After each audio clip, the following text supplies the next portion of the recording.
Topsy-Turvy by Jules Verne, in which the North Polar Practical Association rushes a document across two worlds. Then, Mr. Marston, you pretend that a woman has never been able to make mathematical or experimental science progress. To my extreme regret, I am obliged to, Mrs. Scobbit, answered J.T. Marston, that there have been some very remarkable women in mathematics, especially in Russia. I fully and willingly agree with you. But with her cerebral conformation, she cannot become an Archimedes, much less a Newton. Oh, Mr. Marston, allow me to protest in the name of my sex. A sex, Mrs. Scobbit, much too charming to give itself up to the higher studies. Well then, according to your opinion, no woman seeing an apple fall could have discovered the law of universal gravitation, so that it would have made her the most illustrious scientific person of the 17th century. In seeing an apple fall, Mrs. Scobbit, a woman would have but the single idea, to eat it, for example, our mother Eve. Pshaw, I see very well that you deny us all aptitude for high speculations. All aptitude? No, Mrs. Scobbit, and in the meanwhile I would like to prove to you that since there are inhabitants on earth, and consequently women, there has not one feminine brain been found yet to which we owe any discoveries like those of Aristotle, Euclid, Kepler, Laplace, etc. Is this a reason? And does the past always prove the future? Well, a person who has done nothing in 1,000 years, without a doubt, never will do anything. I see now that I have to take our part, Mr. Marston, and that we are not worth much. In regard to being worth something, began Mr. Marston, with as much politeness as he could command, but Mrs. Evangelina Scobbit, who was perfectly willing to be satisfied, answered promptly, "Each one has his or her lot in this world. You may remain the extraordinary calculator which you are. Give yourself up entirely to the immense work to which your friends and yourself will devote their existence. I will be the woman in the case and bring to it my pecuniary assistance. And we will owe you an eternal gratitude," answered Mr. Marston. Mrs. Evangelina Scobbit blushed deliciously, for she felt, according to report, a singular sympathy for J.T. Marston. Besides, is not the heart of a woman an unfathomable gulf? It was really an immense undertaking to which this rich American widow had resolved to devote large sums of money. The scheme and its expected results, briefly outlined, were as follows. The Arctic regions, accurately expressed, include, according to Moltebrun, Rocklis, St. Martin, and other high authorities on geography, the northern Devon, including the ice-covered islands of Baffin's Sea and Lancaster Sound. The northern Georgia, made up of banks and numerous islands, such as the islands of Sabine, Byam Martin, Griffith, Cornwallis, and Bathurst. The archipelago of Baffin Perry, including different parts of the circumpolar continent, embracing Cumberland, Southampton, James Somerset, Boothia Felix, Melville, and other parts nearly unknown. Of this great area, crossed by the 78th parallel, there are over 1,400,000 square miles of land, and over 700,000 square miles of water. Within this area, intrepid modern discoverers have advanced to the 84th degree of latitude, reaching seacoasts lost behind the high chain of icebergs which may be called the Arctic Highlands, given names to capes, to mountains, to gulfs, to bays, etc. But beyond this 84th degree is mystery. It is the terra incognita of the chart makers, and nobody knows as yet whether behind is hidden land or water, for a distance of 6 degrees over impassable heaps of ice to the North Pole. It was in the year 189 that the government of the United States conceived the idea of putting the as yet undiscovered countries around the North Pole up at auction sale, and an American society had just been formed with the plan of purchasing this Arctic area and has asked the concession. For several years, it is true, the conference at Berlin had formulated a special plan for the guidance of such of the great powers as might wish to appropriate rights under the claim of colonization or the opening of commercial markets. This code was not acceptable to all, and the polar region had remained without inhabitants. As that which belongs to none belongs to everyone, the new society did not wish merely to occupy it, but to purchase it outright, and so avoid further claims. There never is in the United States any project so bold as not to find people to regard it as practical and back it with large amounts of money. This was well shown a few years ago, when the Gun Club of Baltimore tried to send a projectile to the moon, hoping to obtain a direct communication with our satellite. Was it not enterprising Americans who furnished funds for this undertaking? Large amounts were necessary for this interesting trial and were promptly found.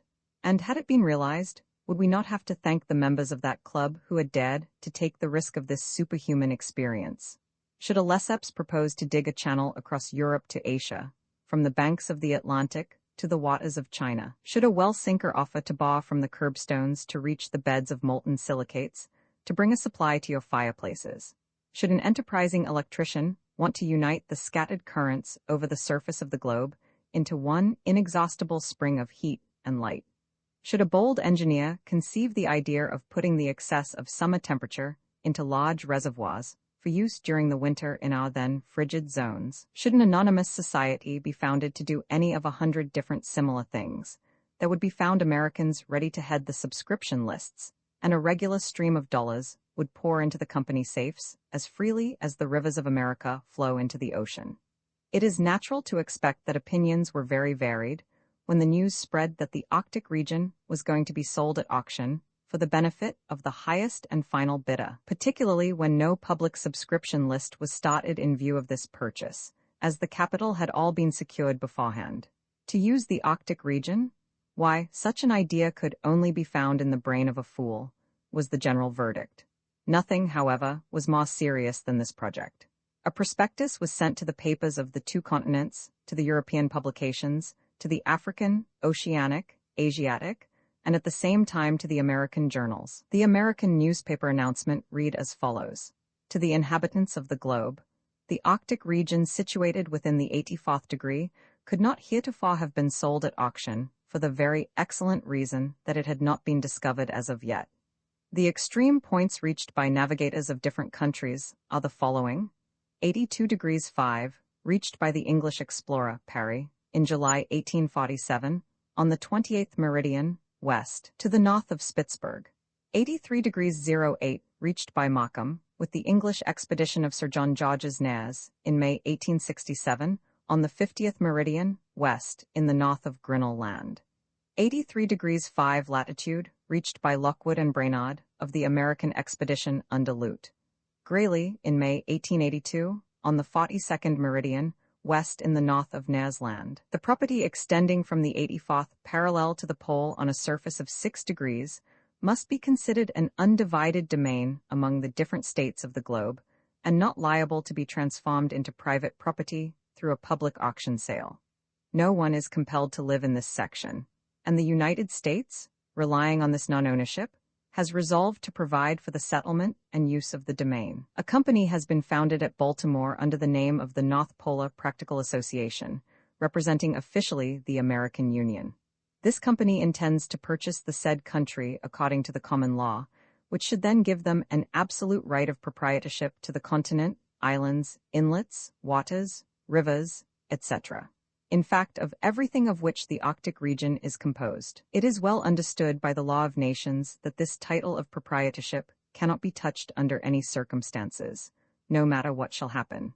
These conditions having been laid before all the powers, the Arctic region is to be sold at public auction for the benefit of the highest and last bidder. The date of the sale is set for the 3rd of December of the current year, in the auction hall at Baltimore, Maryland, United States of America.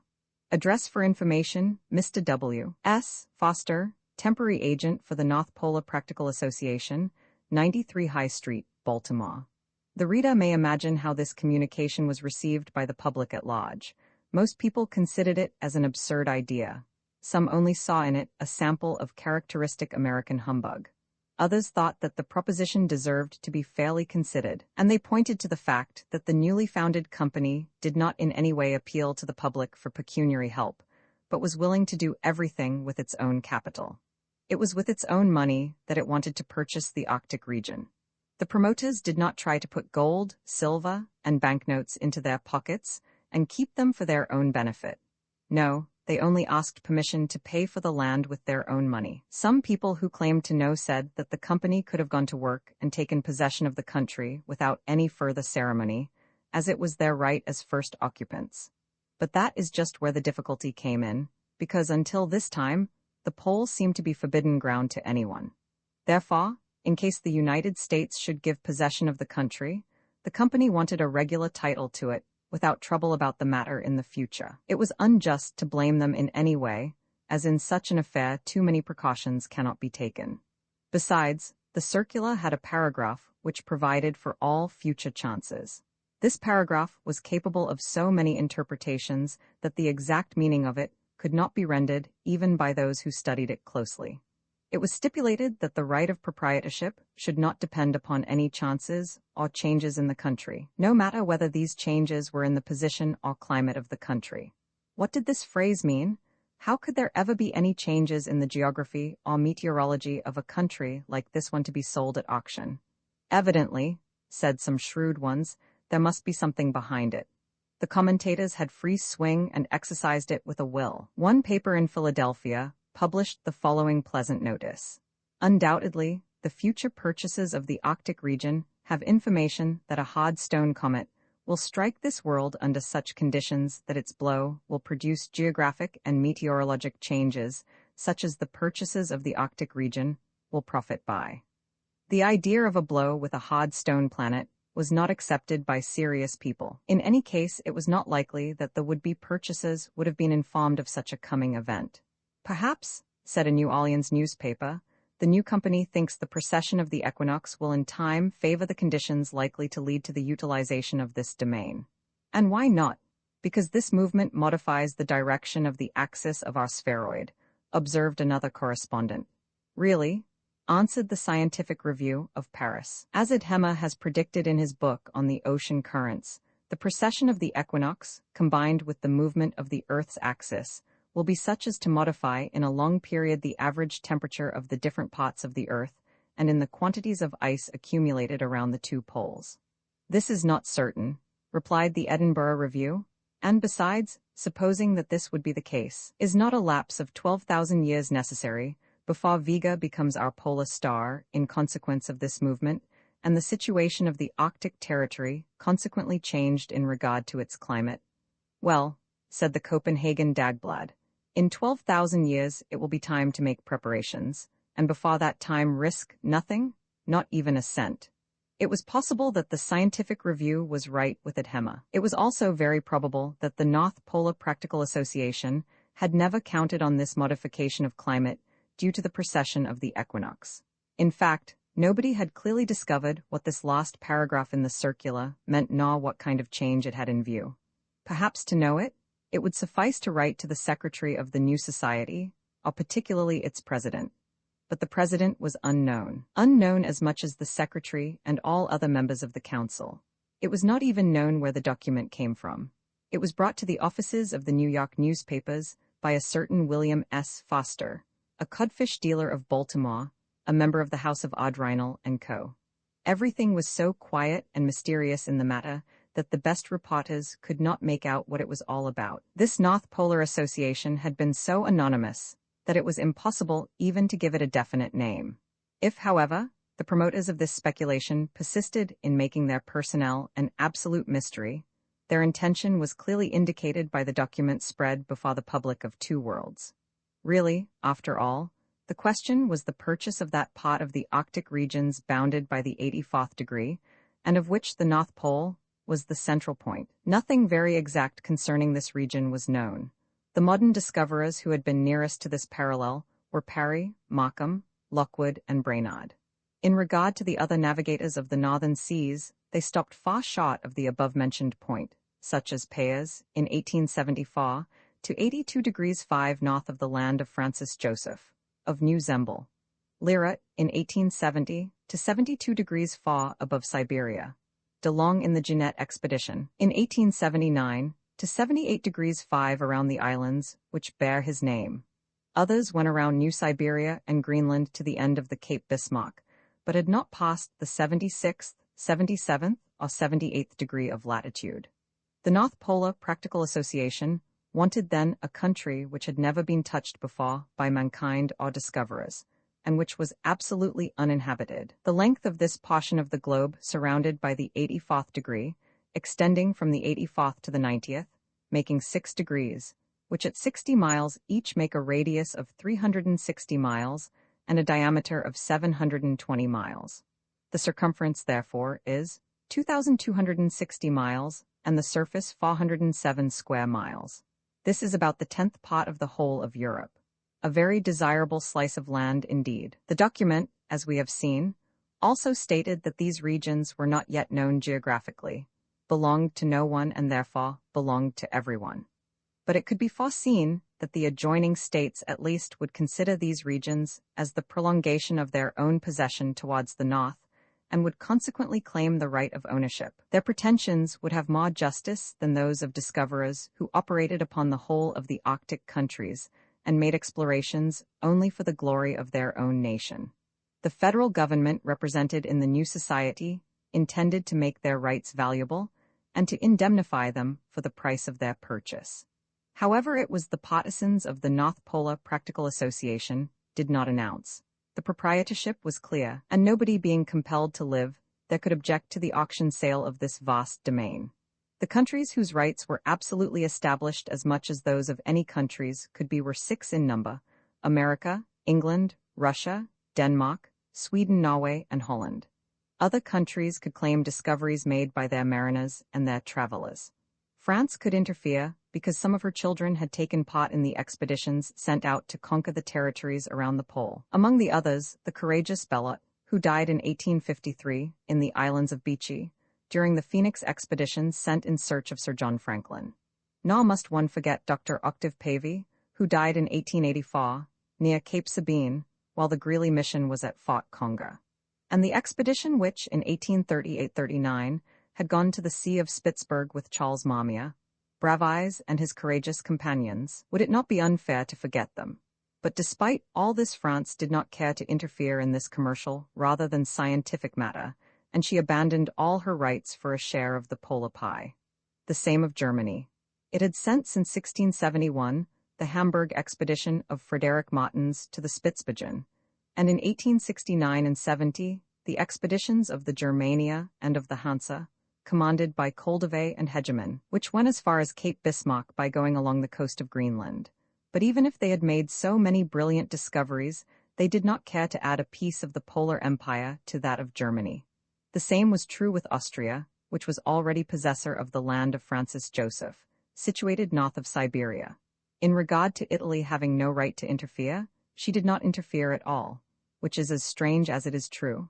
Then, also, there were the Eskimo, which are at home in those places, and the inhabitants of Greenland, of Labrador, of Baffin's Archipelago, and of the Aleutian Islands, situated between Asia and America, and also the tribe of Tchouktchis, who inhabited the old Russian Alaska and who became Americans in 1867. These people, in reality the real aborigines, had nothing at all to say about the matter. And how could these poor wretches have said anything, as they did not even have any sum of money, no matter how small, with which to pay for the land which the North Polar Practical Association was going to buy? Perhaps they could have paid a small sum by giving skins, teeth, or oil, and yet the land belonged to them more than to any others, as they were the first occupants of this domain, which was going to be sold on auction. But the Eskimo, the Tchouktchis, the Samoyeds were not consulted at all. So runs the world, in which a little uneasiness begins to show itself. A month had elapsed since the meeting of the Gun Club and the stockholders of the new-formed society, and public opinion was getting much altered. The advantages of the change to be wrought in the axis of the earth were forgotten, and its disadvantages began to be spoken of. It was very probable, public opinion said, that a terrible catastrophe would happen, as the change could only be brought about by a violent shock. What would this catastrophe exactly be? In regard to the change of climates, was it so desirable after all? The Eskimo and the Lapps and the Samoyeden and the Tchouktchis would benefit by it, as they had nothing to lose. The European delegates were very energetic in their talk against President Barbicane and his work. To begin with, they sent information to their government. They used the cable frequently and always sent cipher messages. They asked questions and received instructions. What, then, were these instructions, always in cipher and very guarded? Show energy, but do not compromise our government, said one. Act very considerately, but do not touch the status quo, said another. Major Donellan and his associates did not fail to predict a terrible accident. It is very evident that the American engineers have taken steps so as not to hurt, or at least as little as possible, the territory of the United States, thought Boris Karkof. But how could they do it? Asked Jan Harold. If you shake a tree, do not all its branches suffer while you are shaking it? "And if somebody hits you on the back, does not your whole body feel the pain?" said Jack Johnson. "That is, then, what this strange paragraph of the document meant," said Dean Toodrink. "That is the reason why they mentioned certain geographical changes." "Yes," said Eric Baldenak, "that is what we have to fear. This change will throw the sea out of its basin, and should the ocean leave its present quarters, would not certain inhabitants of this globe find themselves so located that they could not readily communicate with their fellow citizens? It is very possible that they may be brought into such a density of surrounding medium," said Jan Harold gravely, "that they will be unable to breathe." "We will see London at the top of Mount Blanc," exclaimed Major Donellan, and with his legs crossed and his head thrown back this gentleman looked straight up as if the capital of his country was already lost in the clouds. In short, it became a public danger, and a most annoying one. True, it was only a question of a change of 23 degrees and 28 minutes, but this change might bring about a great movement of the oceans as the new Earth flattened itself around the pole. Protestations were heard from all over, and the government of the United States was asked to interfere. It was best not to try the operation at all. The consequences of it might destroy this world. "God has done all things well, it was not necessary to better his work," were the comments, and yet there were people light-hearted enough to make merry at the whole matter. "Look at these Yankees," they said. "They want to turn the Earth on its axis. If the Earth had shown any faults in its motion, it would be all right to better it, but it had gone on for millions of years, and always as regularly as clockwork." Instead of answering such questions, engineer Alcide Pierdeux tried to find which would be the countries and directions, figured out by mathematician Marston, in which the test would take place, the exact point of the globe where the work would begin. As soon as he should know this, he would be master of the situation and know exactly the place which would be in the most danger. It has been mentioned before that the countries of the old continent were probably connected with those of the new across the North Pole. Was it not possible, it was asked in Europe, that President Barbicane and Capt. Nicholl and J.T. Marston had considered only how to save their own country from any ill consequences which might come from the shock? He was a Yankee. It was pointed out they were all Yankees, and particularly this man Barbicane, who had created the idea of going to the moon. In any case, it was argued, the whole New World, from the Arctic regions to the Gulf of Mexico, would not have to fear anything from the shock. It is even probable, on the other hand, that America would profit immensely by it and gain some territory. Who knows what is lying in the two oceans which wash the American coast? Was it not probable that there was some valuable territory which they wished to take possession of? Ask people who never saw anything but the dark side of a question. Is it sure that there is no danger? Suppose J.T. Marston should make a mistake in his calculations, and could not the president have made a mistake when he came to put his apparatus in working order? This might happen to the smartest people. They might not always put the bullet in the target, or they might neglect to put the cannonball into the cannon, were the comments of these nervous folk. This uneasiness was fomented by the European delegates. Secretary Dean Toodrink published several articles in this line, and even stronger ones were put by him in the Standard. Jan Harold put some in the Swedish journal Aftonbladet, and Karl Boris Karkov in a Russian journal which had a large circulation. Even in America opinions differed. The Republicans were friends of President Barbicane, but the Democrats declared themselves against him. A part of the American press agreed with the European press. And as in the United States, the papers had become great powers, paying yearly for news about $20 million. They had great influence on the people. In vain did other journals of large circulation speak in favor of the NPPA. In vain did Mrs. Evangelina Scobbit pay as high as $10 a line for articles showing the advantages of this invention. In vain did this ardent widow try to demonstrate that everything was perfectly correct, and that J.T. Marston could never commit an error in figuring. Finally, America took fright in the matter and was inclined to be governed by Europe. But neither President Barbicane nor Secretary Marston of the Gun Club seemed to care what was said. They did not even take the trouble to correct the different articles. They let people say what they liked and did not try to change their minds at all. They were too much occupied in preparations for the immense undertaking. It is indeed strange that the public, who were at first so enthusiastic and so certain of success, should so suddenly turn and go against this operation. Soon, however, in spite of the money Mrs. Evangelina Scobbit spent on the matter, the president and secretary of the club came to be considered dangerous characters by the people of the two worlds. The government of the United States was asked officially by the European powers to interfere and examine the matter. The originators were to openly show their ideas and by what means they hoped to accomplish what they intended. They would have to inform the government which parts of the world would be most in danger, and in short, tell everything which the public demanded to know. The government at Washington was compelled to do what they were asked. The uprising of public sentiment in the northern, southern, and middle states of the Union did not allow them any other course. A commission of engineers, mechanicians, mathematicians, and geographers were appointed, 50 in all, presided over by John Prestis, by the act of the 19th of February, with full power to do anything which they considered necessary in the matter. At first, the president of the society received orders to appear before this committee. President Barbicane did not respond. Agents went to his house in Baltimore, but the president was gone. Where was he? No one knew. When did he depart? 6 weeks ago, on the 11th of January, he had left the city and the state of Maryland as well, in company with Capt. Nicholl. Where did they both go? Nobody could tell. Evidently, the two members of the gun club went to that mysterious region where preparations were going on for the great operation. But where could this place be? It was most important to know where this place was in order to break up and destroy the plans of these engineers before they had got too far in their work. The consternation produced by this departure of the president and his associate was enormous. It soon changed public opinion to hatred against the NPPA and its managers. But there was one man who ought to know where the president and his associate had gone. There was one man who could answer this gigantic question, which at present excited the whole world, and this man was J.T. Maston. He was ordered to appear before the committee of inquiry under the presidency of John Prestis. He did not appear. Had he also left Baltimore? Had he also gone to join his associates to aid them in their work, the results of which the whole world now expected with such immense fright? No.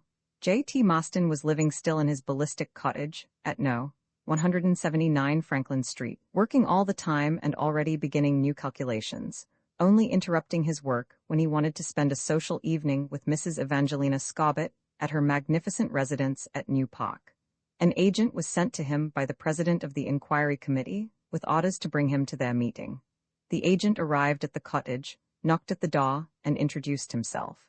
He was harshly received by Fire, but much worse by the proprietor of the house. However, Mr. Maston thought it was no more than right that he should go to the meeting, and he went with the agent. As soon as he had arrived, they began to question him. The first question was, where is President Barbicane and Capt. Nicholl at present? He answered with a steady voice, I know where they are, but I am not at liberty to disclose this information. Second question, have he and his associates made the necessary preparations to put this operation in working order? This, said Maston, is a part of the secret which I cannot reveal. Would he be man enough to let this committee examine his own work, so they would be able to judge if his society would be in position to accomplish their intentions? No, most certainly I shall not allow it, never. I would rather destroy it. It is my right as a citizen of free America to refuse to communicate to any person the result of my work. But, said President Prestis in a very serious voice, if it is your right to keep silent, it is the right of the whole United States to ask you to stop these rumors and give an explanation of the means which will be employed by your company. Mr. Maston did not agree that it was his right nor that it was his duty to answer further questions. In spite of their begging, threatening, etc., they could obtain nothing from this man with the iron hook. Never, never would he say one word of it, and it was hardly possible to believe that such a strong will was concealed under that cover of gutta-percha. Mr. Maston went away as he had come. He was congratulated by Mrs. Evangelina Scobbit, who was delighted by the courageous attitude taken by him. When the results of this last meeting of the inquiry committee became known, public indignation really took a turn which threatened the security and safety of the calculator. The pressure of public opinion was so great that the cabinet of the government of the United States was compelled to give the committee full permission to do what they thought most necessary and advisable in the matter. One evening, the 13th of March, J.T. Maston was in his study at the ballistic cottage, very much interested in different figures, when suddenly the telephone bell attracted his attention. "Hello, hello," said he, annoyed by this sudden interruption. "Who wants me?" "Me, Scobbit." "What does Mrs. Scobbit want?" "She wants to put you on your guard, I am informed this moment. and she had not time to finish the phrase when Mr. Marston heard a terrible noise at the door of his house. On the stairs which led to his study, there was an extraordinary racket. He could hear loud voices, many angry voices, then the noise of a whole army of men moving towards his door. It was his servant Firefire, who was trying to keep the intruders from breaking into the house and disturbing the home of the master.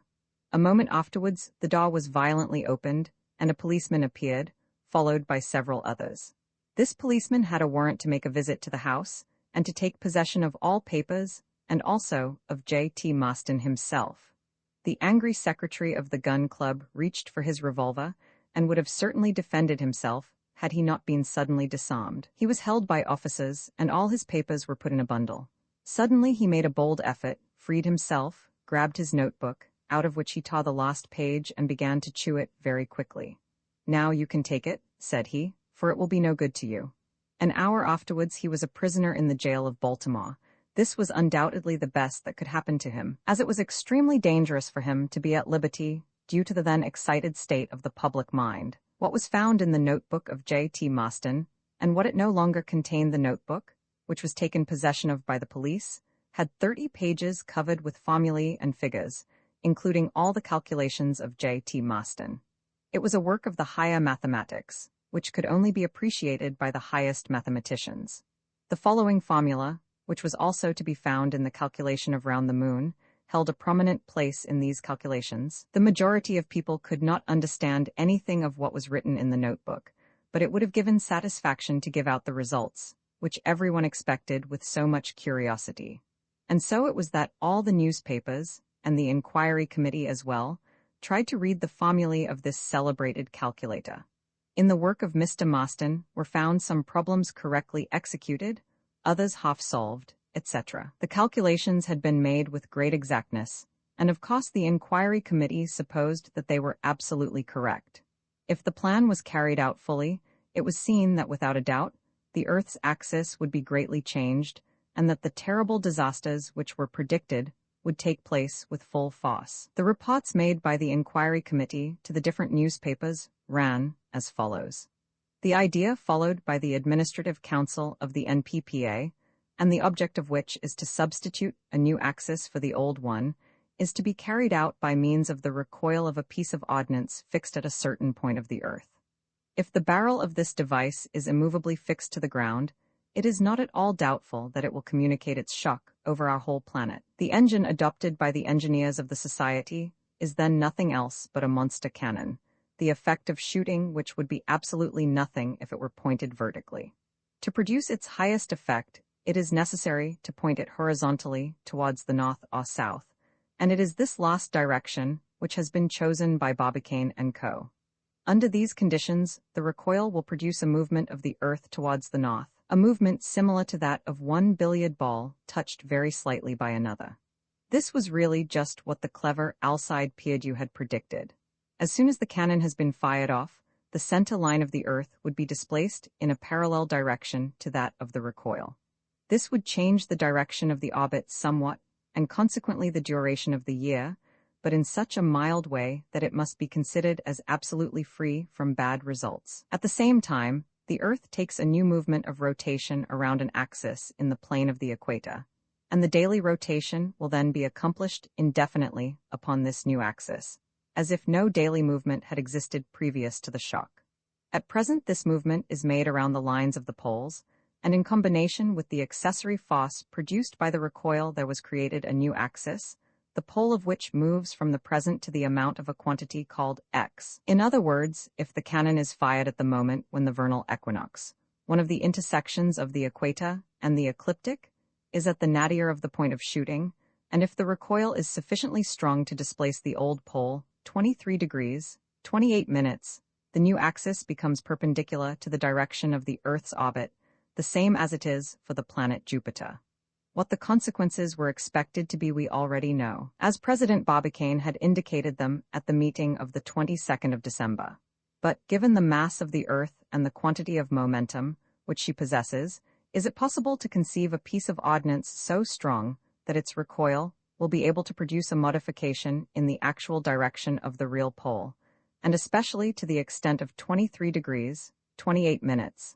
Yes, if a cannon or a series of cannons are built with the dimensions required by the laws of mechanics, or, in lieu of these dimensions, if the inventors were in possession of an explosive strong enough to impel a projectile with the necessary velocity for such a displacement. Now, taking as a basis, model the cannon of 27 centimeters of the French marine car, which throws a projectile of 180 kilograms with an initial velocity of 500 meters a second by giving to this piece of ordnance an increased dimension of 100 times, that is, 1,000,000 times in volume. It would throw a projectile of 180,000 tons. Or, in other words, if the powder had strength sufficient to give to the projectile an initial velocity 5,600 times greater than that of the old black powder used for a cannon, the desired result would be obtained. In fact, with a velocity of 2,800 kilometers a second, a velocity sufficient to go from Paris to St. Petersburg in 1 second, there was no doubt that the recoil of the projectile, acting against the earth, would put everything again in a state of quietude.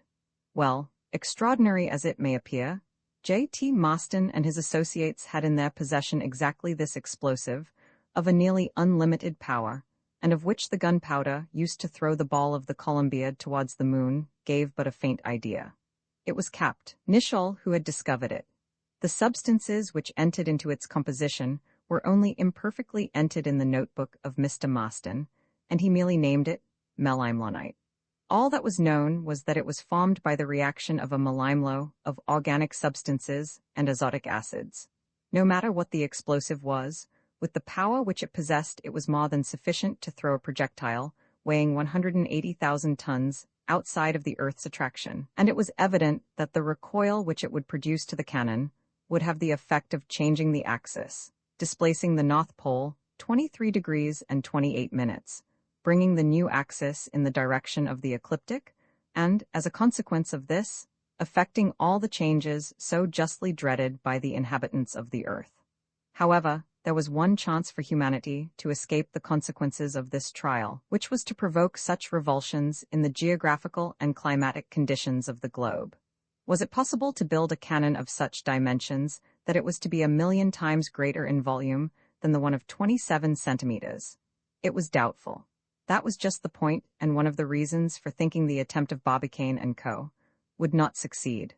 But there was the other possibility, for it seemed that the company had already begun to work on their gigantic project. Now the question arose, where was their place of operations?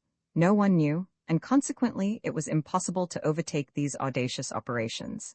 It was well known that Barbicane and Nicholl had left Baltimore and America. They had gone away 2 months ago. Where were they? Most certainly at that unknown point of the globe where the operations were underway for their grand object. It was evident that this place was indicated on the last page of the notebook of J.T. Maston. On this point there was no doubt. But this last page had been torn out and eaten up by the accomplice of Impie Barbicane, and Maston sat imprisoned in the Baltimore City prison and absolutely refused to speak. This was the condition of affairs. If the president succeeded in making this monster cannon and its projectile, in a word, if the operation was carried out under the above stated conditions, it would modify the Earth's axis, and within 6 months, the Earth would be subject to the consequences of this audacious attempt of Barbicane and Co. This would come on the 22nd day of September, 12 hours after the passage of the Sun over the meridian of the place X.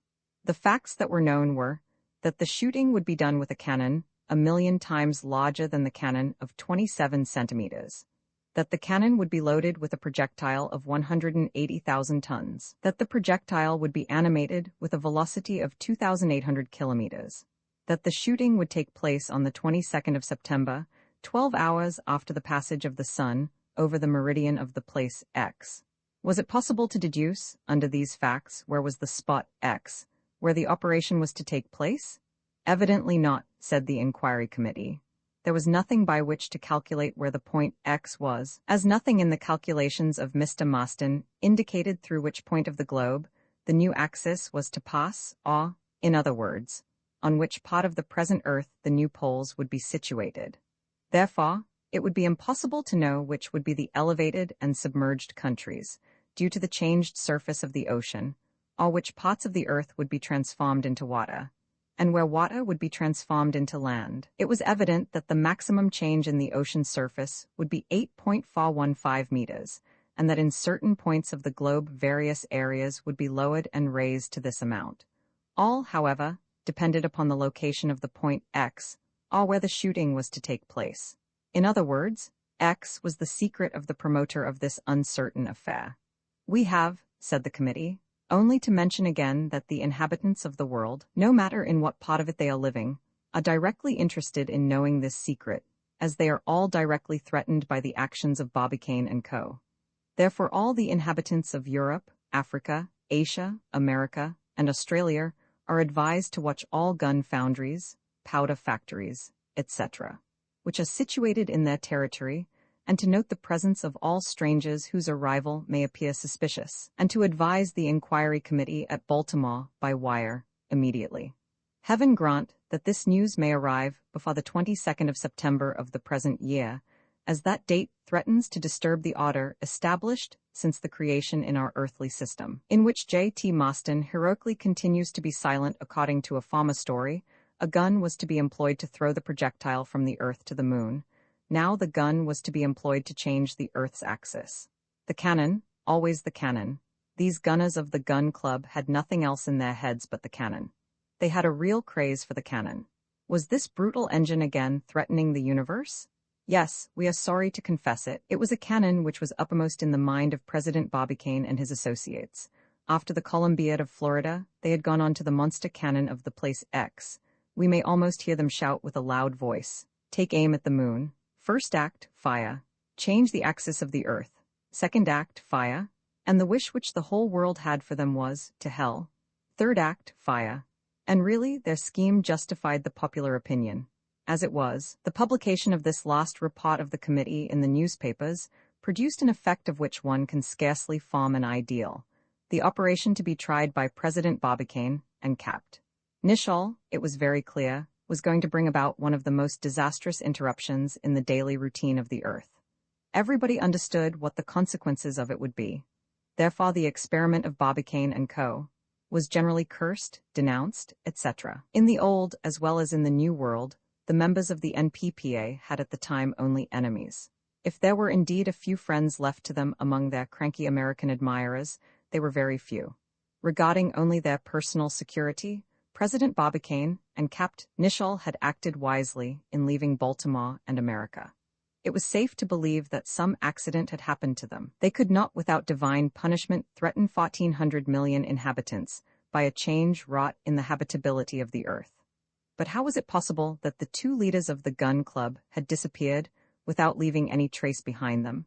How could they have sent away the material and assistance which were necessary to such an operation without anyone seeing them?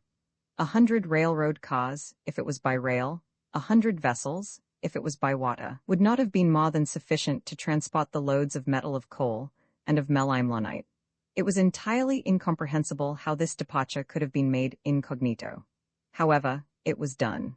And still more serious, it appeared when it was known after inquiry that no orders had been sent to the gun foundries or powder factories, or the factories which produce chemical products in either of the two continents. How inexplicable all this was. Without doubt it would be explained some day. At any rate, if President Barbicane and Capt. Nicholl, who had mysteriously disappeared, were sheltered from any immediate danger, their colleague, Mr. Maston, was under lock and key and had to face all the public indignation. Nothing could make him yield, however. Deep at the bottom of the cell which he occupied in the prison of Baltimore, the secretary of the gun club gave himself up more and more to thinking of those distant associates whom he was not able to follow. He pictured the vision of President Barbicane and his associate, Capt. Nicholl, preparing their gigantic operation at this unknown point of the globe, with nothing in their way. He saw them build their enormous device, combining their melimelonite, molding the projectile which the sun would so soon count as one of its small satellites. This new star was to have the charming name, Scorbetta, in gallant acknowledgment of the love and esteem felt towards the rich capitalist widow of New Park.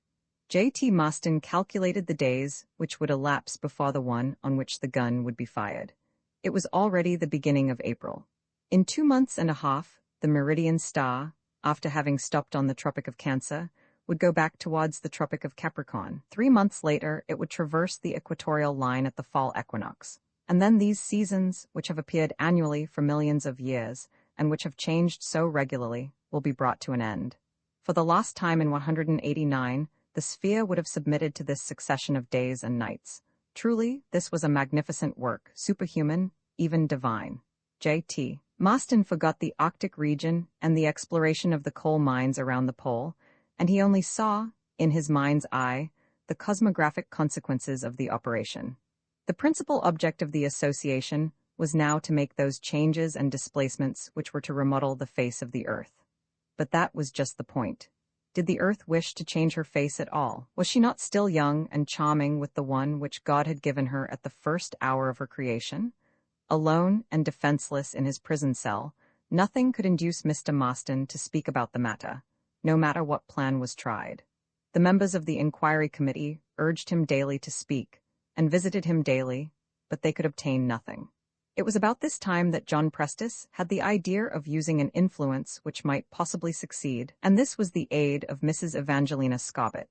Everyone knew what feelings the generous widow entertained for Mr. Maston, how devoted she was to him, and what unlimited interest she had in this celebrated calculator. Therefore, after deliberation of the committee, Mrs. Evangelina Scobbit was authorized to come and go, visiting the prisoner as much as she liked. Was she not threatened just as well as any other person on this earth by the recoil of this monster cannon? Would her palace at New Park be spared any more than the smallest hut of the Indian? Was not her very existence just as much in doubt as that of the savage living on the furthest isle of the Pacific Ocean? That is what the president of the inquiry committee gave her to understand, and for this reason she was begged to use her influence with the mathematician. If he would consent to speak, and would say at what place President Barbicane and Capt. Nicholl were, and how many people they had with them to accomplish their ends, it would yet be time to go and stop them and put an end to their project, and thus save humanity from this most dangerous catastrophe which threatened the world. Mrs. Evangelina Scobbit was therefore admitted to the prison whenever she wished it. She was most desirous of seeing J.T. Maston again after he had been taken from his comfortable study at Ballistic Cottage by those rough police agents. If any impolite person had on the 9th of April put his ear at the door of his cell the first time when Mrs. Scobbit entered, he would have heard the following conversation. "Ah, at last, my dear Maston, I see you again." "You, Mrs. Scobbit?" "Yes, my dear friend, after 4 long weeks of separation." "Exactly 28 days, 5 hours and 45 minutes, answered J.T. Maston, after having consulted his watch. "Finally, we are reunited. But how did it happen that they allowed you to penetrate as far as this cell to see me, dear Mrs. Scobbit?" "Under the condition of using all my influence over you, thanks to my affection for you, in advising you to disclose the secret of the whereabouts of President Barbicane." "What, Evangelina?" cried Mr. Maston, "and you have consented to give me such advice? You have entertained the thought that I could betray my associates. Me, dear Maston, do you consider me so bad? Me, to sacrifice your security for your honor? Me, to persuade you to an act which would shame a life consecrated entirely to the highest speculations of pure mathematics? Bravo, Mrs. Scobbit, I see in you once more the generous patron of our society. No, I have never doubted your great heart. Thank you, Mr. Maston. In regard to myself, continued Maston, allow me to say, before telling the point of the earth where our great shooting will take place, sell, so to speak, the secret which I have been able to keep so well, to allow these barbarians to fly and pursue our friends, to interrupt their works, which will make our profit and glory, I would rather die." "Splendid, Mr. Maston," cried Mrs. Evangelina Scobbit. And these two beings, united by the same enthusiasm, crazed by it if you will, one as well as the other, were well matched in understanding each other perfectly. "No, they will never know the name of the country which my calculations have designated, and the reputation of which will become immortal," said J.T. Maston. "They can silence me if they like, but they will never have the secret from me." "And they can kill me with you?" said Mrs. Evangelina Scobbit. "I will also be mute." "It is lucky, dear Evangelina, that they are ignorant of your knowledge of the place. Do you believe that I would be capable of betraying it, because I am only a woman? Betray my associates and you? No, my friend, no. If they should raise the whole city and country against you, if the whole world would come to the door of this cell to take you away, I shall be there, too, and we will at least have one consolation. we will die together. As if there could be any greater consolation, and Mr. Marston could dream of a sweeter death than dying in the arms of Mrs. Evangelina Scobbit, and so ended the conversation every time that this excellent woman visited the prisoner. And when the inquiry committee asked her what the result was, she would say, "Nothing as yet. Perhaps with time I shall be able to reach my point." Ah, women, women, what are women? In time, she urged, but time went on with fast steps. Weeks went round like days, days like hours, and hours like minutes. It was already May. Mrs. Evangelina Scobbit had not been able to get any information from J.T. Marston, and where she had failed there was no hope of any other person succeeding. Was it, then, necessary to accept this terrible shock without interfering in any way? No, no. Under such circumstances resignation was impossible. The European delegates became more and more out of spirits. There was wrangling between them every day. Even Jack Johnson woke up out of his Dutch placidity and annoyed his colleagues greatly by his daily charges and countercharges. Boris Karkof even had a duel with the secretary of the inquiry committee in which he only slightly injured his adversary. And Major Donellan, well, he neither fought with firearms nor with bare fists, quite contrary to English use, and he only looked on while his secretary, Dean Toodrink, exchanged a few blows according to prize-ring rules with William S. Foster, the phlegmatic dealer in codfish, the straw man of the NPPA, who really knew absolutely nothing of the affair. The whole world was leagued against the United States and wanted to hold the Americans responsible for the actions of one of their number, the celebrated Impai Barbicane. There was talk of recalling the ambassadors and the foreign ministers at present accredited to this most reckless government at Washington, and of declaring war against the United States. Poor United States. It only wished to lay its hands on Barbicane and Co. In vain did the Republic reply to the powers of Europe, Asia, Africa, and Australia that they were at liberty to arrest these adventurous Americans wherever they found them.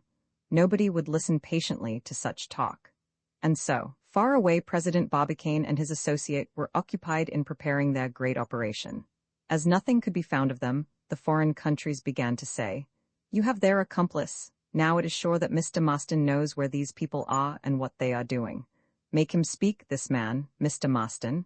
Why not use hot oil, melted lead, etc.? Why not use such means as were used formerly under circumstances less grave and for cases which only interested a few private people?" But it was answered that, while such means were justified in former times, they could not be used at the end of a century as far advanced as the 19th century was. Therefore, J.T. Marston had nothing to fear in that line. All that was left to hope was that he would finally consider the enormity of his crime and would decide to reveal his secret, or that some accident would reveal it for him. At the close of which J.T. Marston utters an epigram. Time went on, however, and very likely also the works of Barbicane and Capt. Nicholl, who were going on also under these very surprising conditions. No one knew where. How was it possible, it was asked, that an operation which required the establishment of a considerable iron foundry, the erection of high blast furnaces, capable of melting a mass of metal 1,000,000 times as large as the marine car cannon of 27 centimeters, and a projectile weighing 180,000 tons, all of which necessitated the employment of several thousand workmen, their transport, their management, etc. Yes, how was it possible that such an operation could go on without the interested world getting any knowledge of it? In which part of the old or new world had Barbicane and Co. secretly established a foothold, so that no hint was given to people living in the vicinity? Was it on a deserted island in the Pacific Ocean or in the Indian Ocean? But there were no more deserted islands. The English had gobbled them all up. Perhaps the new society had discovered one for this special purpose. Perhaps, one remarked, they might be in some part of the Arctic regions. No, this could not be, as it was simply because they could not be reached that the NPPA was going to remove them. Therefore, to look for President Barbicane and Capt. Nicholl on one of these islands or in some inaccessible point was simply wasting time. Did not the notebook taken away from J.T. Marston state that the shooting would take place on or about the equator? And all the countries around it were inhabited by some people. It seemed impossible for them to be so secreted in any part of the habitable world without someone informing the committee at Baltimore. Now, what did Alcide Pierdeux think of all this? He was dreaming of all kinds of consequences which this operation would have. That Capt. Nischel had invented an explosive of such tremendous power that he had found the melimelonite, with an expansive force 3 or 4,000 times stronger than that of the most violent explosive known, and 5,600 times stronger than the good old black gunpowder of our ancestors. This was astonishing enough, very astonishing. But it was not impossible at all. One can hardly know what the future will bring in these days of progress when devices exist to destroy whole armies at very long distances. In any event, the change of the Earth's axis, produced by the recoil of a piece of ordnance, was not sufficiently novel to astonish the French engineer. Then, considering the plans of President Barbicane, he said, "It is evident that the Earth receives daily the recoil of all the blows which are given on its surface. Hundreds of thousands of people amuse themselves daily by sending thousands of projectiles weighing a few kilograms or millions of projectiles weighing a few grams, and even when I walk or jump, or when I stretch out my arm, all this takes place on the surface of our sphere and adds to or checks its motion. Is, then, your great machine of such a nature as to produce the recoil asked for? How in the name of candor can this recoil be sufficient to move the Earth? And if the calculations of this fellow, J.T. Maston, prove it, it is easy enough to show it." Alcide Pierdeux could not but admire the ingenious calculations of the secretary of the Gun Club, which were communicated by the members of the Inquiry Committee to those wise people who were able to understand them. And Alcide Pierdeux, who was able to read algebra like one would read a newspaper, found in this sort of reading matter an inexpressible charm. If these changes were to take place, what a terrible catastrophe it would be! Towns would be turned upside down, oceans would be thrown out of their beds, people killed by millions. It would be an earthquake of incomparable violence. If besides, said Alcide Pierdeux, this damnable powder of Capt. Nischel were less strong, we might hope that the projectile would again strike the Earth after the shooting, and after having made the trip around the globe, then everything would be replaced in a very short time, and without having caused any very great destruction. But do not worry about that. Thanks to their melimelonite, the bullet will go its way and not return to the Earth to beg her pardon for having deranged her by putting her back again in her place. Pierdeux finally said, "If the place of shooting were known, I would soon be able to say upon which places the movement would have the least and where the greatest effect. The people might be informed in time to save themselves before their cities and houses had fallen under the blow. But how were we to know it? I think," he said, "the consequences of the shock may be more complicated than can even be imagined. The volcanoes, profiting by this occasion, would vomit like a person who is seasick. Perhaps a part of the ocean might fall into one of their craters. It would make small difference then. It is entirely possible that we might have explosions which would make our Earth jump. Ah, this Satan Maston, imagine him juggling with our earthly globe and playing with it as if he were playing billiards." So talked and reasoned Alcide Pierdeux. Soon these terrible hypotheses were taken up and discussed by the newspapers. The confusion which would be the result of the scheme of Barbicane and Co. could only result in terrible accidents.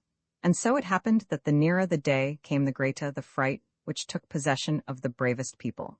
It was the same as it was in the year 1000, when all living people supposed that they would be thrown suddenly into the jaws of death. It may be recalled what happened at this period. According to the Apocalypse, the people were led to believe that the Judgment Day had come. In the last year of the 10th century, says H. Martin, everything was interrupted, pleasures, business, interest, all, even the public works of the country. Thinking only of the eternity which was to begin on the morrow, provision was made only for the most necessary articles for 1 or 2 days. All possessions, real estate, castles, were bequeathed to the church, so as to acquire protection in that kingdom of heaven where all were so soon to enter. Many donations to the churches were made with these words: "As the end of the world has come, and its ruin is imminent." When this fatal time came, all the people ran to the churches and places set apart for religious meetings, and waited to hear the 7 trumpets of the 7 angels of the judgment day sound and call from heaven. We know that the first day of 1000 came and went, and nothing was changed. But this time it was not the question of a disturbance simply based upon some verse of the Bible. It was the question of removing the axis of the earth, and this was founded on very reliable calculations, and was very probable. Under these conditions, the situation of J.T. Maston became each day more and more critical. Mrs. Evangelina Scobbit trembled lest he would become the victim of a universal cry for vengeance. Perhaps she even had in her mind the idea of making him give up the information which he so heroically held to himself. But she did not dare to mention it to him, and she did well. It would have been unwise for her to expose herself to the volley of rebukes he would have given her. As we may well understand, fright had taken a strong foothold in the city of Baltimore, and the inhabitants became nearly unmanageable. The excitement was increased by articles appearing in the daily papers.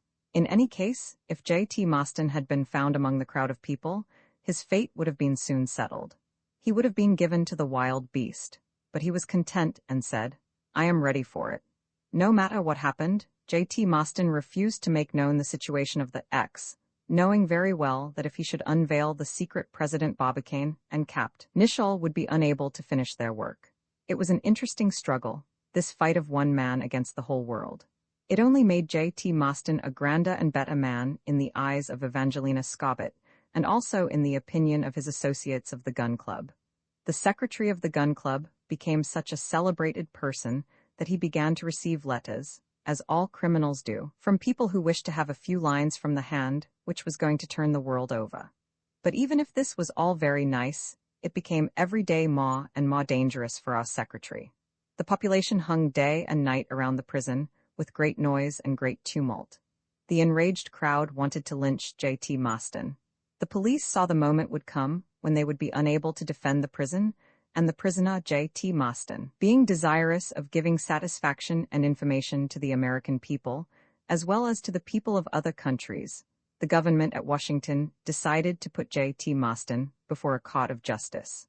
"What other people have not been able to accomplish the judges will not," said Alcide Pierdeux, who had after all a kind of a friendly feeling for the unhappy calculator. On the morning of the 5th September, the president of the commission went personally to the cell of the prisoner. Mrs. Evangelina Scobbit, at her own request, had been allowed to accompany him. Perhaps at this last attempt, the influence of this excellent lady would succeed and bring the hoped-for result. There was nothing to be left undone.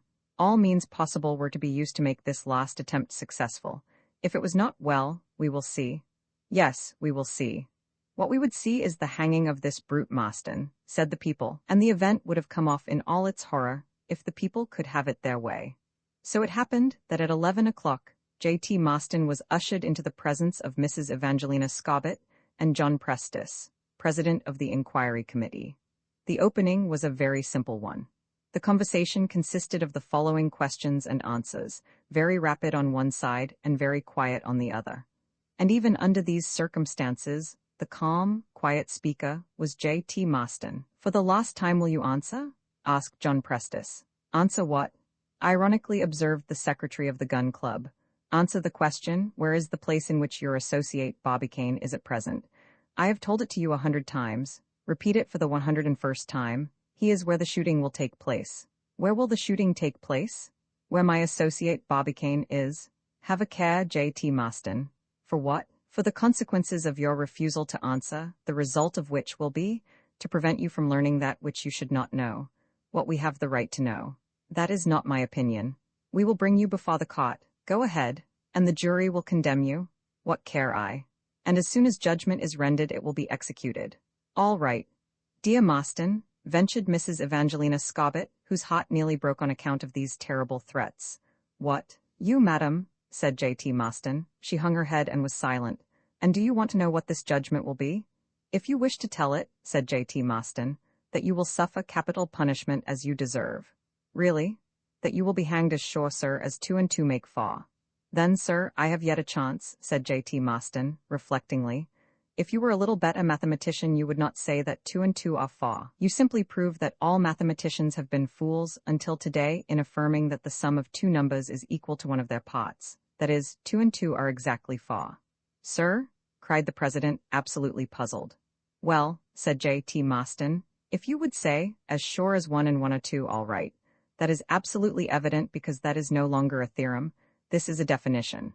After this lesson in simple arithmetic, the president of the committee went out, followed by Mrs. Evangelina Scobbit, who had so much admiration for the calculator that she did not venture to look at him. Very short, but in which x takes a geographical value very luckily for J.T. Maston, the federal government received the following telegram sent by the American consul stationed at Zanzibar, Sept. 23:05 a.m. local time, to John S. Wright, Minister of State, Washington, USA. Great works are being executed in the Wamasai, south of the chain of Kilimanjaro.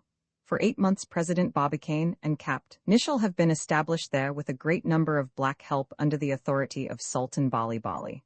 This is brought to the knowledge of the government by its devoted Richard W. Trust, consul, and this was how the secret of J.T. Maston became known. And therefore, were the secretary of the gun club still in prison, he could not have been hanged. But after all, who knows whether he would not rather have been glad to meet with death in the full glory of his life, than to live on with all the chances of disappointment, which contains a few interesting details for the inhabitants of the earthly sphere. Finally, the government of Washington had found out the place where Barbicane and Co. were operating. Should they doubt the authenticity of this cable? No, that was not reasonable. The consul at Zanzibar was a very reliable person, and his information could be accepted without doubt. It was further corroborated by later telegrams. It was really in the center of the region of Kilimanjaro, in the African Wamasai, a little under the equatorial line, where the engineers of the NPPA were going to accomplish their gigantic works. How could they have secretly reached this lost country, at the foot of the celebrated mountain, discovered in 1849 by Drs. Ribviani and Krapf, ascended by the travelers Otto Ehlers and Abbott? How were they able to establish their workshops there, erect a foundry and bring a large number of help, or at least enough to succeed? How had they been able to establish friendly relations with the dangerous tribes of the country and their sovereigns, as cunning as they were cruel? This we do not know, and perhaps it would never be known, as there were only a few days left before the 22nd of September would arrive. J.T. Maston heard from Mrs. Evangelina Scobbett that the mystery of Kilimanjaro had been unveiled by a telegram sent from Zanzibar. "Great Scott!" he exclaimed, sawing the air with his iron hand. "Well, we do not travel by telegram yet, nor by the telephone, and in 6 days the matter will be finished." Those who saw and heard this remarkable man utter these words were astonished at the energy in the old gunner. J.T. Maston was right. There was no time left to send agents to Wamasai with orders to arrest President Barbicane. They would even have been too late had they departed from Algiers or Egypt, even from Aden, Madagascar, or Zanzibar, as they would have met thousands of difficulties in this mountainous region, and perhaps they would have met with an army composed of followers of the Sultan, who was interested in the matter. Therefore, all hope of preventing this operation had to be given up. But if prevention was impossible, nothing seemed more easy than the figuring out of the terrible consequences, as the exact situation of X was now known. This problem was difficult enough, but all algebraists and mathematicians of large reputation ought to be able to solve it. As the cable of the consul of Zanzibar had been sent direct to the Minister of State at Washington, the federal government wanted to keep it secret at first. They wished as well that its contents were published all over the country, so that they could indicate what the results would be of this displacement of the axis and the uprising of the oceans, and thus the inhabitants of the world might learn which place of refuge was open to them according to the section of the globe in which they lived. And it is easy to understand how anxious the people were to learn their fate. On the 14th of September, the cable dispatch was sent to the office of the observatory at Washington, with orders to figure out the final consequences upon geographical locations. 2 days afterwards, the problem was all worked out. The Old World was notified of the results by cable, and the New World by telegram. After this calculation had been published by thousands of papers, it was the only thing talked of in the great cities and everywhere. What will happen? This was the question which everybody was asking at every point of the globe. The following was the notice made by the observatory at Washington. Important notice, the operation which is being tried by President Barbicane and Capt. Nicholl is as follows. The production of a recoil, on the 22nd of September, at midnight, by means of a cannon 1,000,000 times larger in volume than the cannon of 27 centimeters, throwing a projectile of 180,000 tons, with a powder giving it a velocity of 2,800 kilometers. Now, if this shooting takes place below the equatorial line, nearly on the 34th degree of latitude west of the meridian of Paris, at the foot of Kilimanjaro, and if it is directed towards the south, these are the mechanical effects which it will have on the Earth's sphere. Instantly, in consequence of the shock acting with the daily movement, a new axis will be formed and, as the old axis will be displaced to the amount of 23 degrees and 28 minutes, according to the figures obtained by J.T. Marston, the new axis will be perpendicular to the direction of the ecliptic. Which point will the new axis start from? As the point of shooting is known, it has been easy to calculate this. In the north, the extremity of the new axis will be situated between Greenland and Grinnelland, exactly on that part of Baffin's Sea where it cuts the Arctic polar circle. In the south, it will be on the line of the Antarctic Circle, a few degrees east of Adeliland. Under these conditions, a new zero meridian, starting from the new North Pole, will pass through Dublin in Ireland, Paris in France, Palermo in Sicily, the Gulf of Grand Sitter on the coast of Tripoli, Obed in Darfur, the mountain chain of Kilimanjaro, Madagascar, the Kerguelen Island in the Central Pacific, the new Antarctic Pole, the antipodes of Paris, Cook Island, the island of Quadra, Vancouver, on the margin of British Columbia, across North America to Melville Island, in the neighborhood of the North Pole. In connection with this new axis of rotation, starting from Baffin's Bay in the north to Adeliland in the south, a new equator will be formed above which the sun will travel without ever changing his daily course.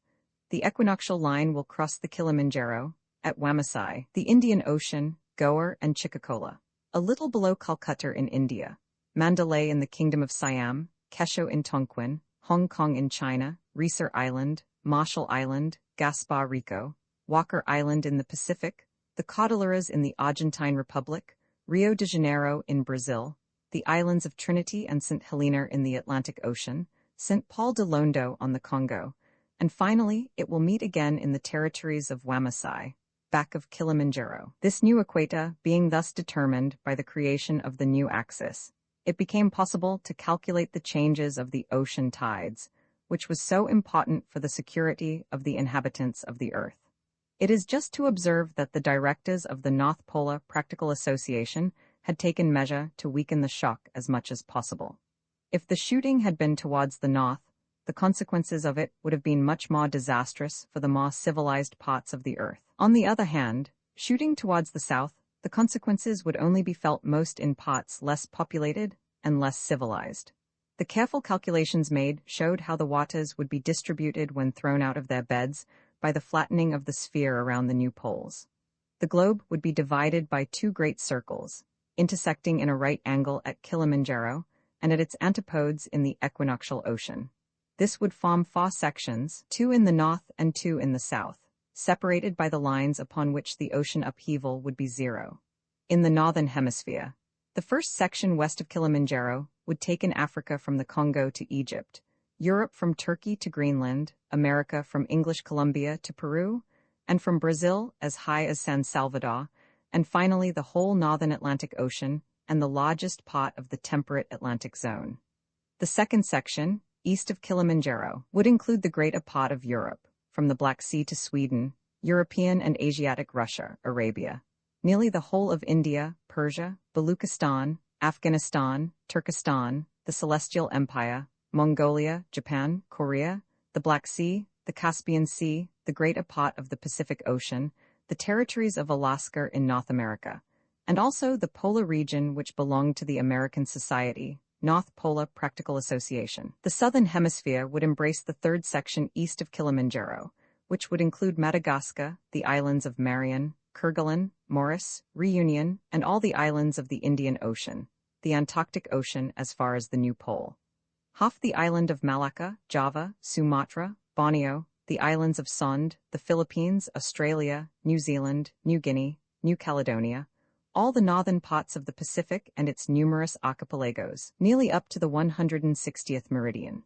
The fourth section, west of Kilimanjaro, would comprise the southern part of Africa, from the Congo to the Canal of Mozambique to the Cape of Good Hope, the southern Atlantic Ocean from Pernambuco and Lima, Bolivia, Paraguay, Uruguay, the Argentine Republic, Patagonia, the Fire Islands, the Malouine Islands, Sandwich and Shetland Islands, and the southern part of the Pacific Ocean, east of the present 160th degree of latitude.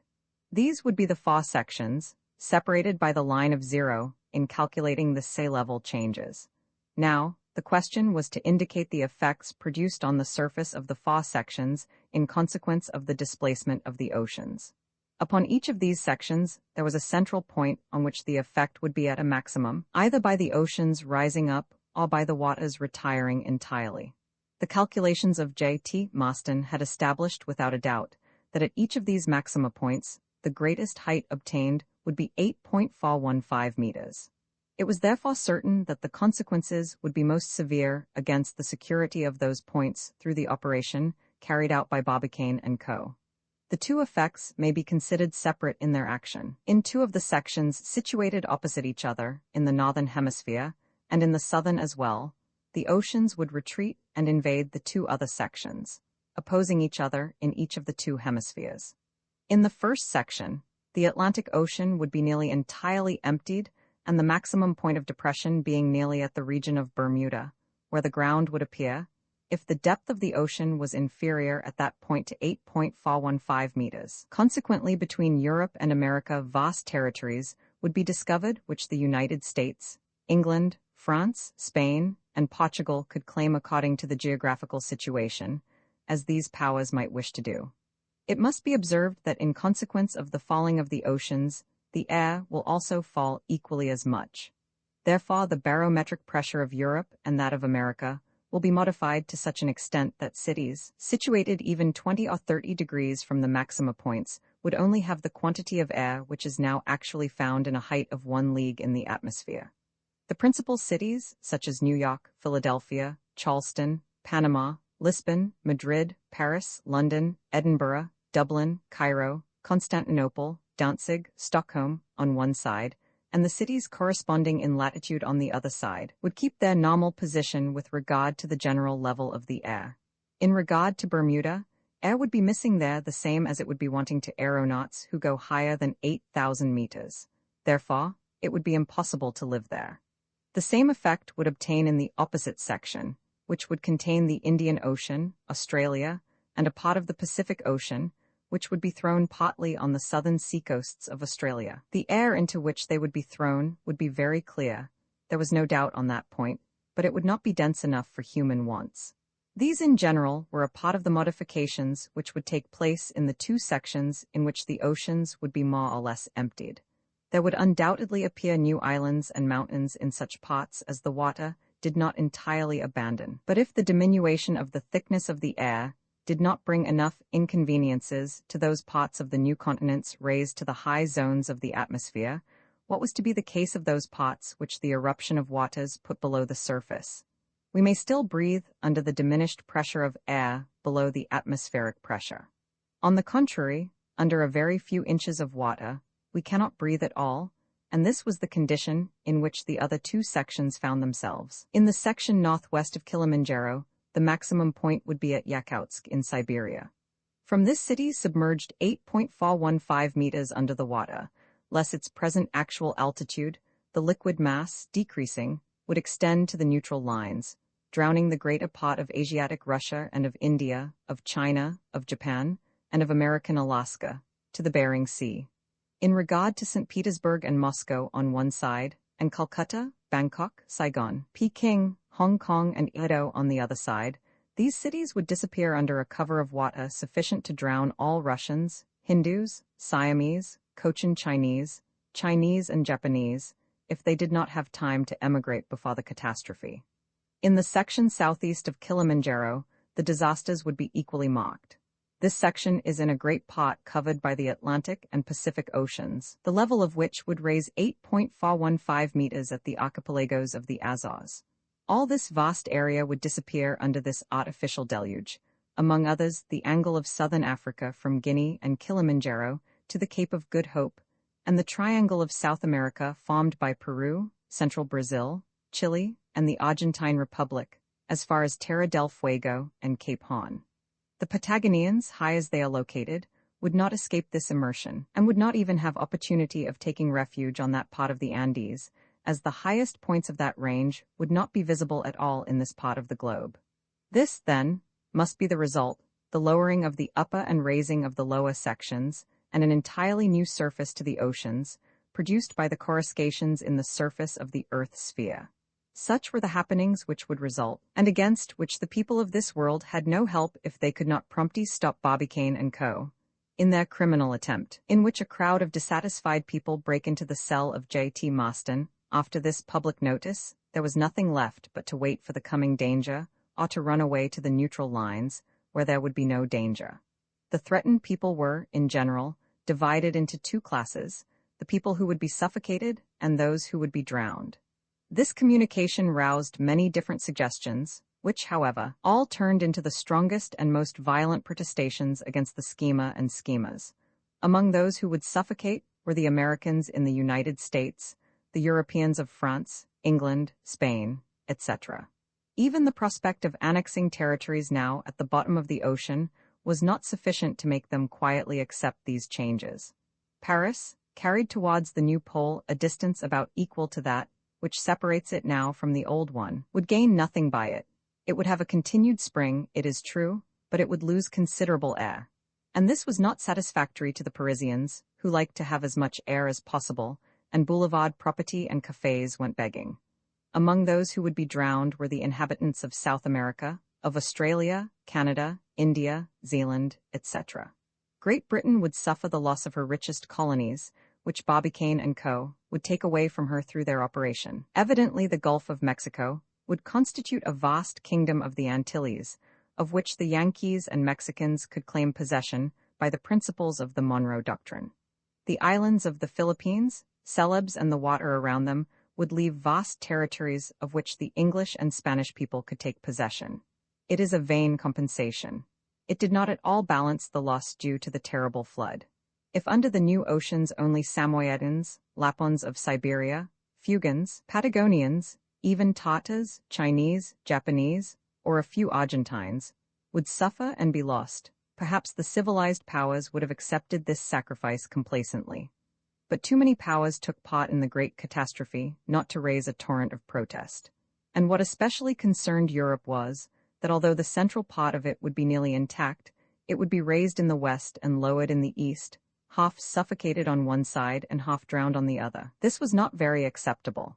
The Mediterranean Sea would be almost emptied, and this would not be very agreeable to the Frenchmen, Italians, Spaniards, Greeks, Turks, and Egyptians, who by their situation on the coast had indisputable rights in ocean travel.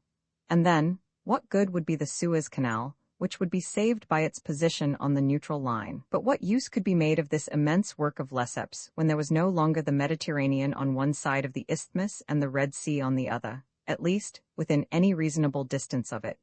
No, never, never would England consent to see Gibraltar, Malta, and Cyprus transformed into mountain tops, lost in the clouds, so that its men of war could no longer approach them. No, she would not be satisfied with the possession of some of the territory which would be gained from the Atlantic Ocean. Major Donellan had, however, prepared already to return to Europe to secure his rights on this new territory in case the operation of Barbicane and Co. should succeed. It is seen how protests came from all parts of the world, even from states where the changes would be imperceptible, because their people were interested in some other direction, more or less. These protestations became more and more violent after the arrival of the cablegram from Zanzibar, which indicated the point of shooting, and which it was found necessary to publish the above report to explain.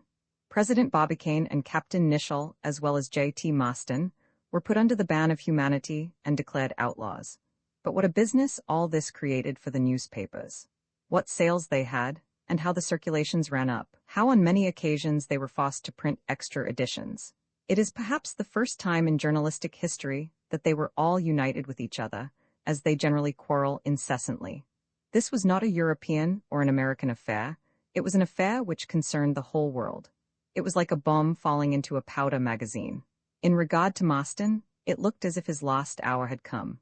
A rabid crowd rushed into his prison on the evening of Sept. 17, with the intention of lynching him, and the jailer did not put any obstacles in their way. They rushed along the corridor, but the cell of J.T. Maston was empty. Mrs. Evangelina Scobbit had come to his help with a heavy purse of gold, and he had made his escape. The jailer had been bribed by an amount of money on which he could live the rest of his life without working. He remembered that Baltimore, Washington, New York, and many of the principal cities of America were on the line of those pots which would be raised, and which would still have enough air for the daily consumption of their inhabitants. J.T. Maston had gained a quiet resting spot and a safe place from the enraged crowd of people, and so this great man owed his life to the devotion of a loving woman. There were only 4 days to wait, 4 days only before the gigantic operation of Barbicane and Co. would be accomplished. The public notice had been read far and wide and had created as much public excitement as such a momentous document only could. If there were at the beginning a few skeptics on the subject, there were none at present. The various governments had notified in haste those of their provinces which would be raised into the air and those, a much larger number, the territory of which would be overrun with water. In consequence of this advice sent by telegraph over the 5 continents of the world, an emigration began such as had never been seen before. Every race was represented, white, black, brown, yellow, etc., in one chromatic procession. Unhappily, time was wanting for all to secure safety. The hours were now counted. A few months' notice would be required for the Chinese to leave China, the Australians, Australia, the Siberians, Siberia. In some instances, the danger was a local one as soon as the place of the shooting was known, so the fright became less general. Some provinces and even some states began to feel easy again. In a word, except in the regions directly threatened, there was only felt an apprehension of the terrible shock. And during all this time, Alcide Pierdeux was saying to himself, how in the wide world can President Barbicane make a cannon 1,000,000 times larger than that of 27 centimeter? This Maston, I would like very much to meet him, to have with him a talk upon this subject. This does not agree with anything sensible, it is too enormous and too improbable. Be this as it may, the failure of the operation was the only hope which was left for certain parts of the world to escape more terrible destruction. What had been done at Kilimanjaro during 8 months of this memorable year, the country of Wamasai is situated in the eastern part of Central Africa, between the coast of Zanzibar and the regions of the large lakes, where the Victoria Nyanza and the Tanganyika form a great interior ocean. The part best known is that which has been visited by the Englishman Johnston, Count Tekeli, and the German Dr. Meyer. This mountainous land is under the sovereignty of Sultan Bali Bali, whose people consist of 30,000 or 40,000 Negroes. 3 degrees below the equator is situated the chain of Kilimanjaro, which here reaches its greatest altitude. Among other peaks is the Mount of Kibo, with an altitude of 5,704 meters. The important ruler of this region has under his domination towards the south, north, and west the vast and fertile plains of Wamasai, which stretch from the lake of Victoria Nyanza across the province of Mozambique. A few leagues below Kilimanjaro is the small village of Kisongo, the regular residence of the Sultan. This capital is in reality only a large hamlet. It is occupied by a very intelligent and industrious people, who work themselves as industriously as their slaves under the iron rule which Bali Bali imposes on them. This Sultan rightly ranked as one of the most remarkable rulers of those people of Central Africa who try to escape the influence, or more correctly the domination of England. At this capital of Kisongo, President Barbicane and Capt. Nicholl, accompanied by 6 men who were devoted to them, arrived in the first week of January of the current year. On leaving the United States, whence their departure was only known to Mrs. Evangelina Scobbett and J.T. Maston, they had embarked in New York for the Cape of Good Hope, whence a vessel transported them to Zanzibar, on the island of the same name. There a bark secretly chartered by the Sultan brought them to the port of Mombas, on the African border on the other side of the channel. An escort sent by the Sultan waited for them at this port, and after a hard voyage nearly 100 leagues across this terrible region, obstructed by forests, deep marshes, etc., they arrived at the royal residence. After knowing the calculations of J.T. Maston, President Barbicane had already put himself in communication with Bali Bali through the help of a Swedish explorer, who had passed several years in this part of Africa.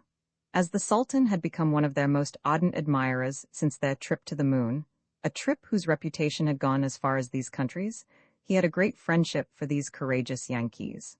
Without telling him for what purpose it was, Impai Barbicane had easily obtained permission from the Sultan to undertake important works at the southern foot of Kilimanjaro. In return for a large sum, estimated at $300,000, Bali Bali had bound himself to furnish them all the workmen necessary. In other words, the captain and his friends were authorized to do at Kilimanjaro whatever they liked to do. They could dispose of the large chain of mountains according to their desires. They could tear them down if they liked, or they could take them away if they would be able to do so. In consequence of these arrangements, which the Sultan had made at his own figure, the North Polar Practical Association was as much proprietor of this country as they already were to the polar region. The reception which President Barbicane and Capt. Nicholl received at Kasongo was very cordial. Bali displayed an admiration amounting to adoration for these celebrated travelers who had made this dangerous voyage to reach the country around the North Pole.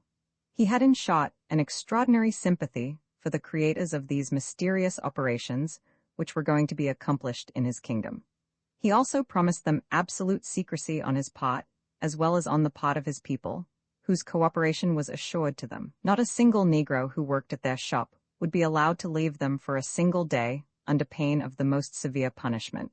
This is how this operation was veiled in mystery, so that the most active and sharpest agents of America and Europe failed to penetrate it.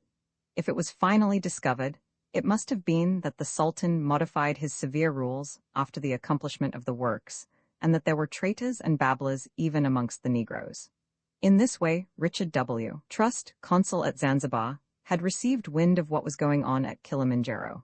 But then at that date, the 13th of September, it was too late to stop President Barbicane in the accomplishment of his design.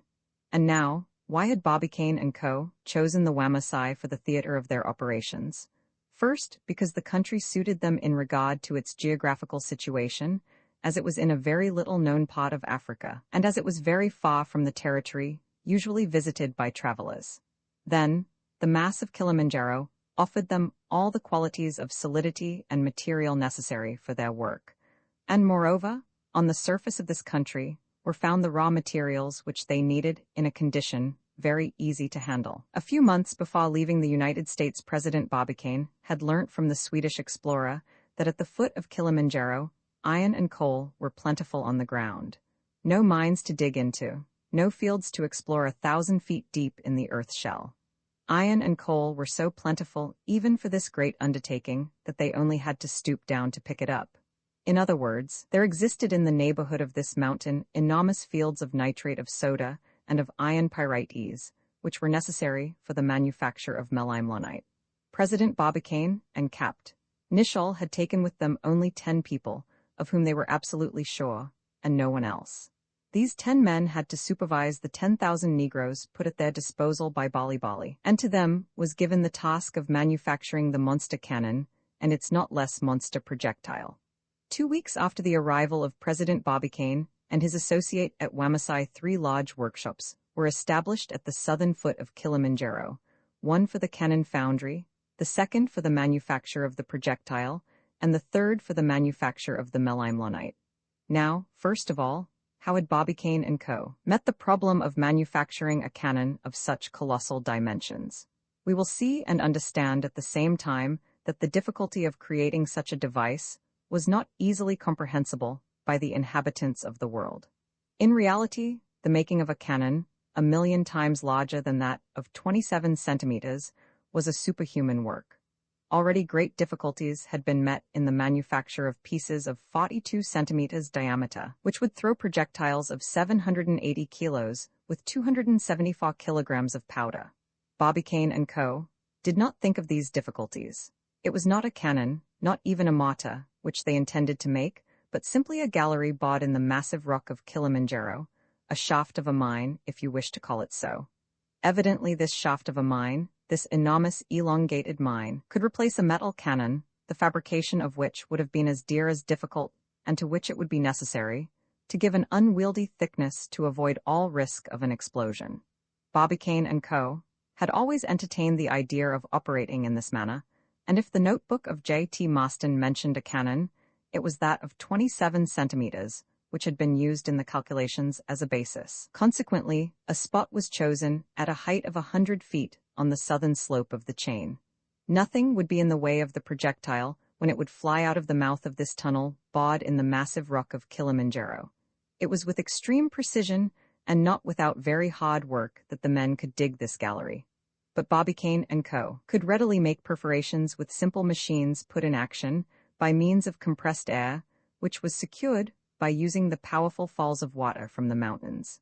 In the holes bored through the headings of the shaft were placed charges of melimmonite, and nothing more was necessary than this violent explosive to shiver the rock, extremely hard as it was. The thousands of workmen, led by their 10 cooperators under the general direction of Barbicane and Co., labored with a great deal of zeal and intelligence to bring the work to a speedy end. At the end of 6 months, the shaft measured 27 meters in diameter, and the lining of it 6 meters in thickness. As it was absolutely necessary that the projectile should glide through a bar perfectly smooth, the interior of it was covered with a casting exactly prepared. In reality, this part of the work was very similar to that of the celebrated Columbiad of Moon City, which had sent the projectile to the moon. But such work as this is impossible to the ordinary engineers of this world at present. As soon as the boring was finished, the workmen pushed on with the work at the second workshop. At the same time that this metallic lining was being made, they were also employed at making the enormous projectile. For this operation, it was necessary to obtain a cylindrical mass, which would weigh 80 million kilograms, or 180,000 tons. It must be understood that there was never any idea of melting this projectile in one single piece. It had to be manufactured in 1,000-ton pieces, which would be hoisted one after the other into the shaft and put in place over the chamber where the melimmonite was stored. After having been jointed each to the other, these pieces would form a compact whole, which would fit the sides of the tubular lining. In regard to the construction of the massive furnaces to effect the melting of the metal, there was met perhaps the greatest difficulty. 10 furnaces of 10 meters each in height were at the end of a month in working order and able to produce each 180 tons per day. This would be 1,800 tons for 24 hours, 180,000 tons after 100 workdays. In regard to the third workshop, made for the manufacture of the melimmonite, the work was easily done, but under such secret precautions that the composition of this explosive it has not been possible to state perfectly. Everything went along splendidly. It could not have been possible to have met with more success in any factory. One would hardly expect to escape an accident of some sort on a 300,000 franc job. It is easily understood that the Sultan was delighted. He followed the operation with indefatigable interest, and the presence of His Majesty helped greatly to make these Negroes work as hard as possible. One day, Bali asked what all these operations were going on for. He received his reply from President Barbicane. "It is a work," said he, "which will change the face of the earth, a work which will bring the greatest glory on the greatest Sultan of all the Eastern kings." By the 29th of August, the works were entirely finished. The shaft was bored to the wished-for point. It was provided with a smooth bore of 6 meters diameter. At the bottom of the shaft were placed the 2,000 tons of melimmonite. Then came the projectile 105 meters long.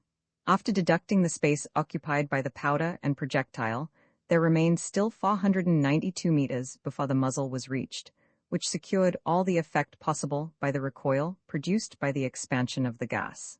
Now, the first question which might come up was, would the projectile deviate from the trajectory assigned to it by the calculations of J.T. Maston? In no way, for the calculations were absolutely correct.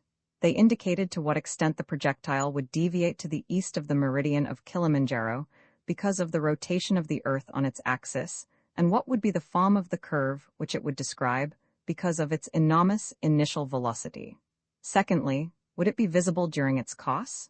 No, because in going out of the shaft, it would be thrown in the shadow of the Earth, and it could not be seen, for in consequence of its low trajectory, it would have a very sharp angle of velocity compared with the Earth's course. In fact, Barbicane and Capt. Nicholl could well be proud of their work, which had so far succeeded in its every detail. Why was J.T. Maston not there to watch this great operation, founded on the figuring which he had done? And who was it that kept him so far away, so very far, when this terrible detonation would wake the echoes as far as the furthermost horizon of Africa? Thinking of him, his 2 associates did not know that the secretary had been compelled to keep away from Ballistic Cottage after having got out of prison and hidden himself in a safe place away from the savage people. They did not know to what extent indignation had been roused against the engineer of the NPPA. They did not know that they, too, would have been burnt or hanged and tortured to death if it had been possible to have reached them.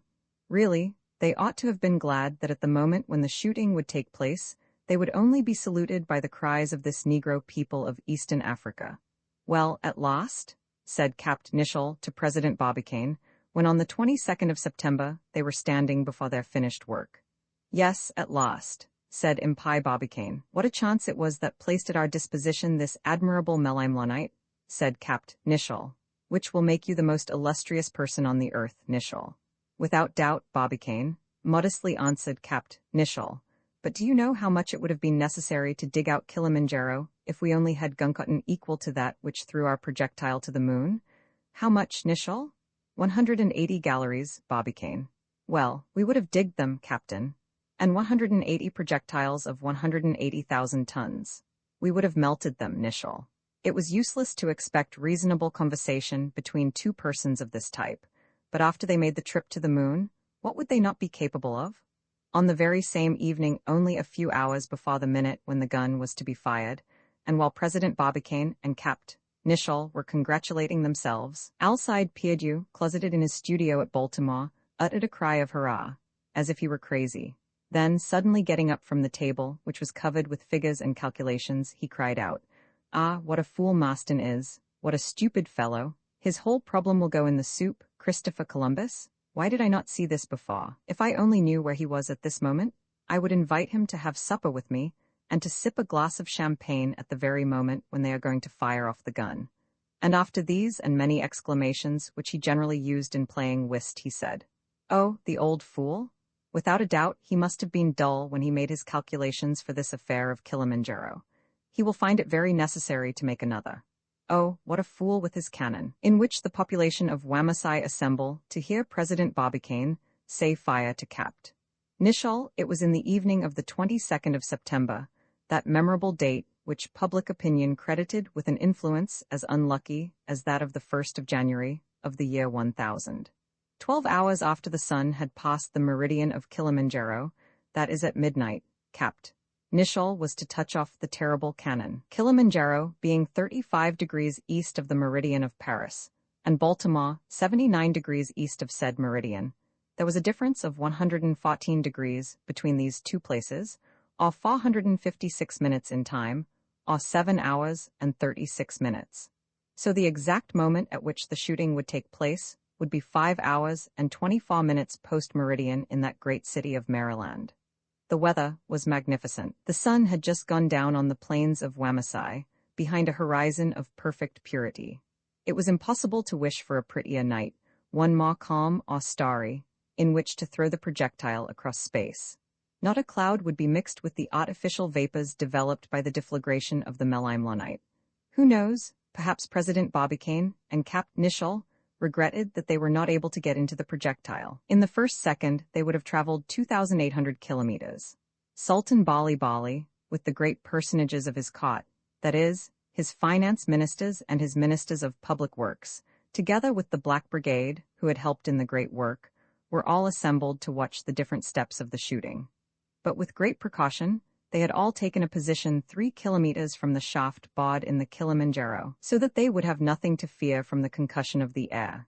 Several thousand natives, deputed from Kisongo and neighboring states in the south of the province, by the orders of the Sultan, were present to witness this splendid spectacle. A wire was stretched, connecting an electric battery to the touch hole of the shaft, ready to send the current and stop the deflagration of the melimelonite. As a preliminary, an excellent meal had been served at the table of the Sultan for his American guests and the persons of his court, all at the expense of Bali Bali, who did everything very grandly as long as he was reimbursed by the members of the firm of Barbicane & Co. It was 11 o'clock when this feast, commenced at 7:30, was finished, and at the end of it, the Sultan proposed a toast to the engineers of the NPPA and to the success of their great enterprise. An hour yet, and the change in the geographical and climatic conditions of the earth would be accomplished. President Barbicane, his associate, and his 10 helpers took their places around the cannon, to the interior of which ran the wire of the electric battery. Barbicane, with his chronometer in his hand, counted the minutes, and never in his life did they seem so long to him. The minutes seemed not merely years but centuries. At 10 minutes before midnight capped, Nishal and Barbicane approached the key which put the electric thread in communication with the shaft of Kilimanjaro. The Sultan, his cot, and the crowd of natives formed an immense circle around the cannon. It was important that the shooting should take place at the exact moment indicated in the calculations of J.T. Maston, that is, at the moment when the sun would cut that equinoctial line which it would never leave again in its apparent orbit around the Earth. 5 minutes to 12, 4 minutes, 3 minutes, 2 minutes, 1 minute to 12. President Barbicane watched the hands of his chronometer, lighted by a lantern which was held by one of his helpers, while capped. Nishal, his finger on the button of the apparatus, was ready to connect the circuit of electricity. 20 seconds, 10 seconds, 5 seconds, 1 second. Not the slightest tremor could be noted in the hand of the impassive Nishal. His partner and himself were no more excited than, at the moment when they waited, sitting in the projectile, for the Columbiad to fire them to the regions of the moon. Fire, ordered President Barbicane. At this moment capped, Nishal pressed the button. A terrible detonation followed, the echoes of which spread to the furthest corners of the province of Wamasai. A sharp whistle passed the crowd, a terrible rush of air, caused by the milliards of measures of gas, made by the instantaneous deflagrations of the 2,000 tons of melimmonite. It might be described as one of those meteors in which all the violence of nature is accumulated sweeping across the earth.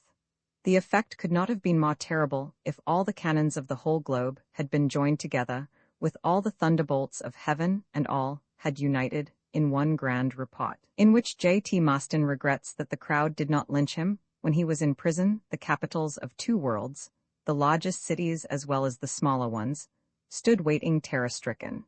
Thanks to the journals which had published the news broadcast over the world, everyone knew the precise hour at which the shooting would take place, and the local hour, which corresponded with that of Kilimanjaro, situated 35 degrees east, allowing for the difference of longitude. A few of the principal cities, the sun traveling a degree in 4 minutes, were as follows: at Paris, 9:40 p.m. At St. Petersburg, 11:31 p.m. At London, 9:30 p.m. At Rome, 10:20 p.m. At Madrid, 9:15 p.m. At Berlin, 11:20 p.m. At Constantinople, 11:26 p.m. At Calcutta, 3:04 a.m. At Nanking, 5:05 a.m. At Baltimore, it was said, 12 hours after the passage of the sun of the meridian of Kilimanjaro, it was 5:24 p.m. It is impossible to describe the pangs which were produced at this moment. The most powerful of modern pens would be helpless at the task. The people of Baltimore stood fearing that they would be swept off the surface of the earth by the terrible mass of water which would fall on their city. They expected to see the Bay of Chesapeake empty itself upon them. Then, besides, the city, even should the waters not come upon it, would be terribly shaken up by the shock which would be produced. The monuments would be destroyed, its best quarters swallowed up at the bottom of the abysses which would open through the surface of the ground. These fears ran through the different parts of the globe, which were not scheduled for submersion by the upheaval of the oceans. Every human being felt the marrow in his bones creep and shake at this fearful moment. Yes, all trembled, all save one person, and that one was the engineer Alcide Pierdeux. As he had not had time to make known to the public the discoveries which he had made by means of his last calculations, he drank a bumper of champagne to the health of both worlds in the café of one of the best-known hotels. Just as the 24th minute after 5 o'clock, corresponding with midnight at Kilimanjaro, was reached, at Baltimore, nothing. At London, Paris, Constantinople, Berlin, nothing, not the least shock. Mr. John Milne, standing in his coal mine at Chameauqui with a seismometer which he had arranged there, did not note the least abnormal movement in the earth's shell in this part of the globe. In Baltimore, the heavens were cloudy, and it was impossible to note in the apparent movement of the stars any derangement which would have indicated the change in the earth's axis. What a night J.T. Maston passed in his place of safety, which was unknown to all save Mrs. Evangelina Scobbit. He was beside himself, this visionary engineer. He could not rest in his place of hiding. He seemed to have grown old in one day, and looked sharply out to see if the daily course of the sun was modified. This would have been a certain proof of the success of his work. This change could not be seen even on the morning of the 23rd of September, because at this date the star invariably rises in the east for all points of the globe. The next day the sun traveled over the horizon the same as it had always done. The European delegates had assembled on the platform of their hotel. They had by their side instruments of extreme precision which would enable them to note if the sun took a course in the direction of the equator. Well, nothing changed. A few minutes after the rising of the sun, the great disk inclined away towards the Australian hemisphere. Nothing was changed in its apparent course. Major Donellan and his associates saluted the heavenly torch with enthusiastic hurrahs, and gave it a reception like a favorite star in the theater. The heavens were in superb condition, the horizon free from the vapors of the night. Never did the great sun god present a more beautiful aspect in such splendid condition before the astonished public. And precisely at the place marked by the laws of astronomy, said Eric Baldenak. Yes, by our old astronomy, said Boris Karkoff, and these fools pretended to destroy it. Well, they will have their expenses to pay and ridicule to endure besides, added Jack Johnson, by whose voice Holland seemed to speak all alone. And the Arctic regions will eternally stay under the ice as they have discovered, said Prof. Jan Harold. Hurrah for the sun, said Major Donellan. Such as it has been and always will be sufficient for our earth. Hurrah, hurrah, repeated in single voice the representatives of old Europe. At this moment Dean Toodrink, who had not said anything so far, made this very cautious remark, but perhaps they did not shoot yet. Not shoot yet, said the Major. Heaven grant that they have fired off the cannon twice rather than once. And that was exactly what J.T. Maston and Mrs. Evangelina Scobbit were saying. The wise and the ignorant were united this time by the logic of the situation. Even Alcide Pierdeux repeated it, and added, even if they did shoot, what is the difference? The earth will not stop waltzing on its old axis and turning as it used to do. In fact, no one knew what had happened at Kilimanjaro. But at the close of the day, an answer came to the question which was engrossing the attention of mankind. A cablegram arrived in the United States, and here is what this dispatch, sent by Richard W. Trust, consul at Zanzibar, contained. Zanzibar, Sept. 23, 7:25 a.m. To John S. Wright, Minister of State. The cannon was fired off yesterday evening at midnight exactly by the device bought in the southern part of Kilimanjaro. Passage of the projectile was accompanied with a powerful whir and terrible detonation. Whole provinces destroyed by the concussion of the air. Ocean agitated as far as the Mozambique Channel.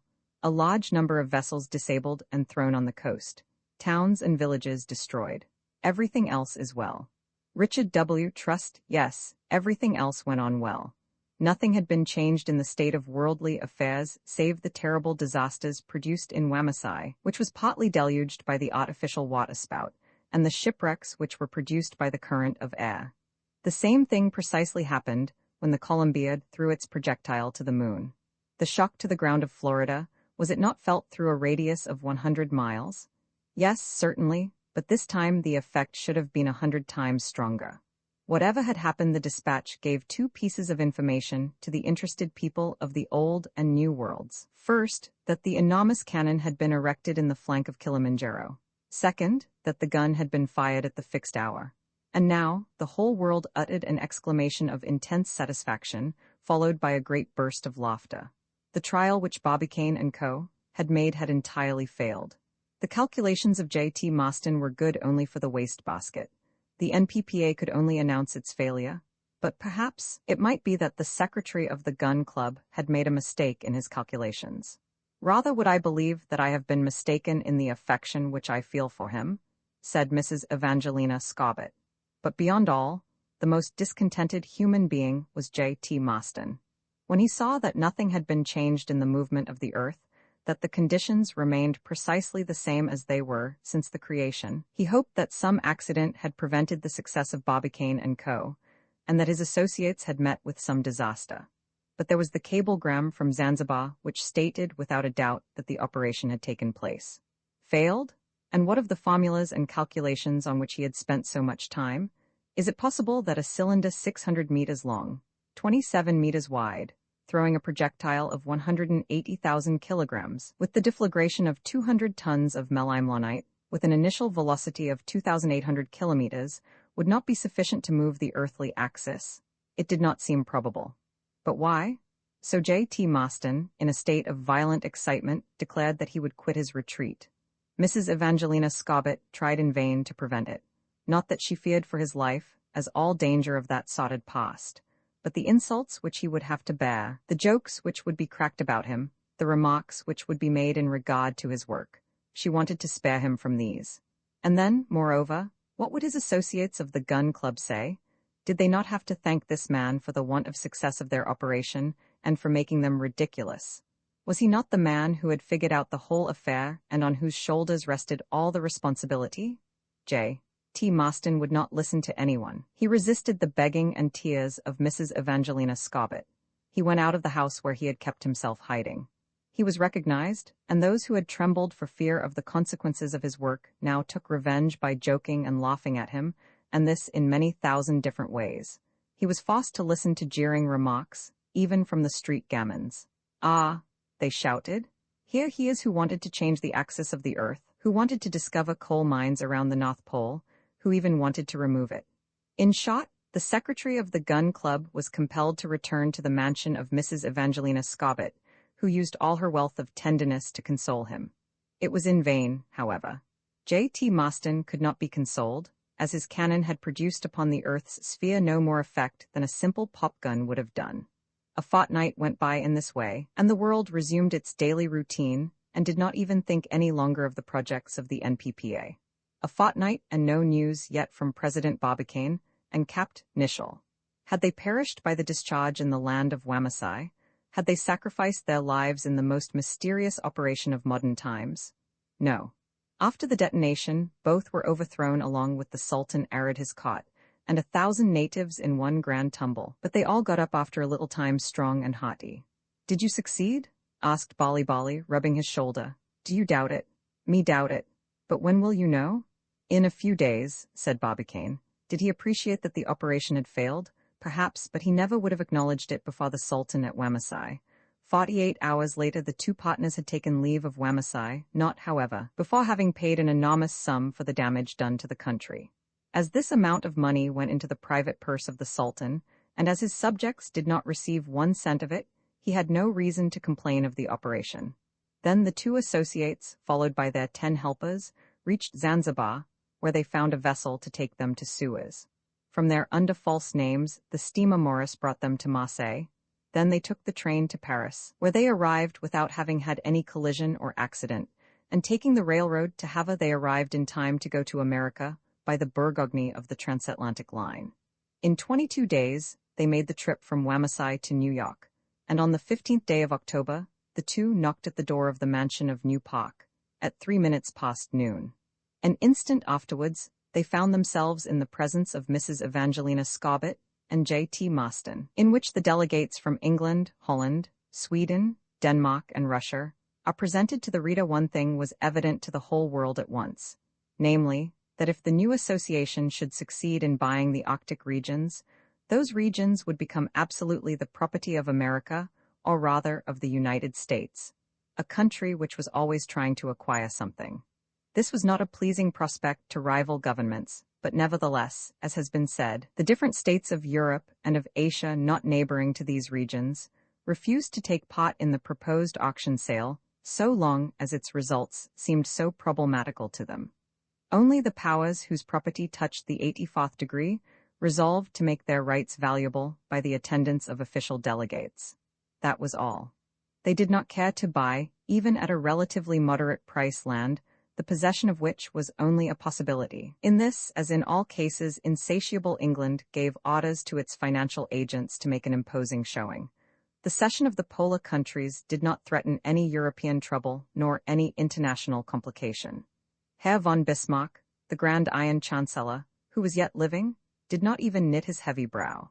There remained only England, Denmark, Sweden, Norway, Holland, and Russia to be present and make their bids to the Commissioner of Baltimore against those of the United States. It was a difficult matter to fix prices for this polar earth cap, the business value of which was at least very problematic. Their main reason for presenting themselves at the sale was that some advantage might accrue to them. Sweden and Norway, proprietors of the North Cape, situated beyond the 72nd parallel, did not conceal the fact that they thought they had certain rights of proprietorship on these vast lands which extended to Spitzbergen, and from there to the North Pole. Denmark said that it had already in its possession islands and fjords on the line of the polar circle where their colonies had been founded, such as Disco Island, in the Davis Channel, the settlements of Holstein, of Proven, of Godhaven, of Upernavik, in the Baffin Sea, and on the west coast of Greenland. Besides, did not the famous navigator, Bering, of Danish origin, although he was then in the service of Russia, in the year 1728 pass over the channel which afterwards carried his name before he started again, 13 years later, and died miserably with 30 of his men on a little island, which also carries his distinguished name. In the year 1619, did not the navigator, Jean Monk, explore the east coast of Greenland and discover several points formerly totally unknown? Therefore, Denmark had, she thought, undisputable rights to be proprietor of these regions. In regard to Holland, there were her sailors Barentz and Heemskerk, who had visited the Spitzbergen and the New Zealand about the end of the 16th century. It was by one of her children, too, Jean Mayen, through whose courageous campaign against the North the island, which carries his name, came in their possession. It is situated below the 72nd degree of latitude. Therefore Holland thought her past had given her rights of possession. In regard to Russia, with Alexis T. Skirikov, having Bering under his command, with Polutsky, whose expedition advanced in 1751 beyond the limits of the icepack, with Captain Martin Spangberg and Lute, William Walton, who dared to go into these unknown parts in 1739, she had taken a notable part in the search across the Gulf, which separates Asia and America. Furthermore, the position of the Siberian territories, extending over 120 degrees to the extreme limits of Kamchatka, the length of the Asiatic coast, where the Samoyeds, Yakouts, Tichuakchas, and other conquered people lived, did Russia not rule half of the Northern Ocean? And then, on the 75th parallel to within less than 900 miles from the pole, did she not possess the islands of the New Siberia, the archipelago of Lyakau, discovered in the beginning of the 18th century? And finally, since 1764, before the English, before the Americans, before the Swedes, did not the navigator Tiskitchagov search a passage in the north to shorten the route between the two continents?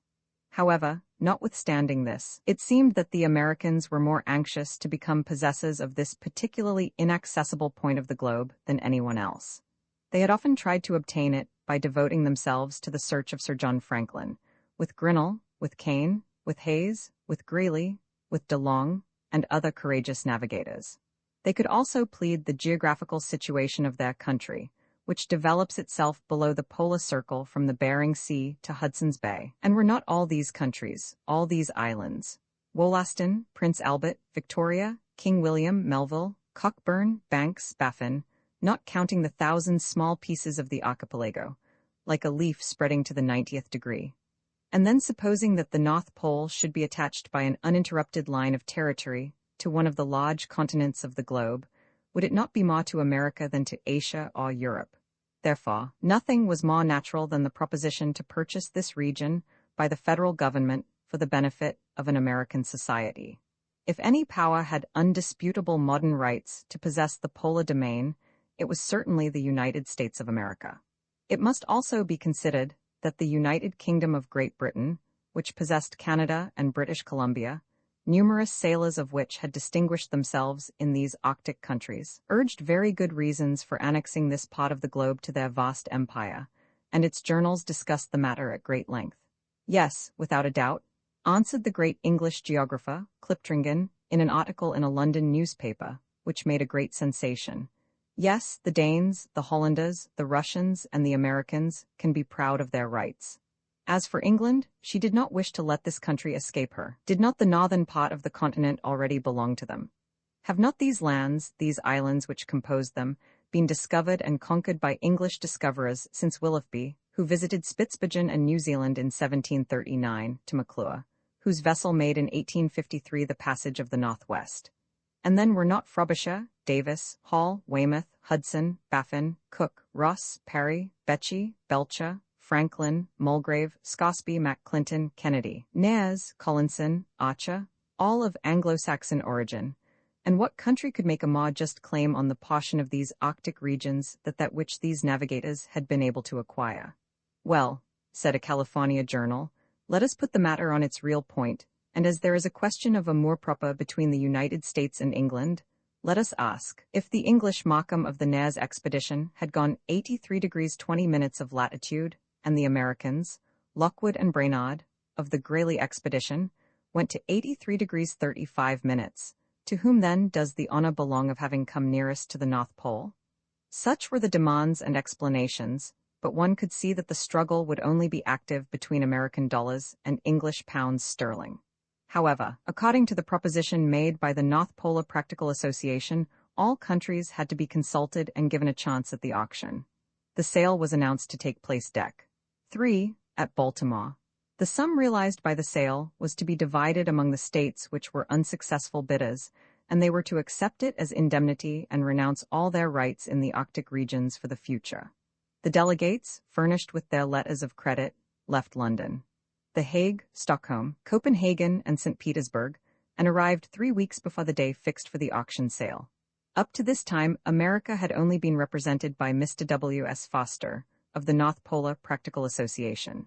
The delegates of the European powers who had been chosen were included in the following list.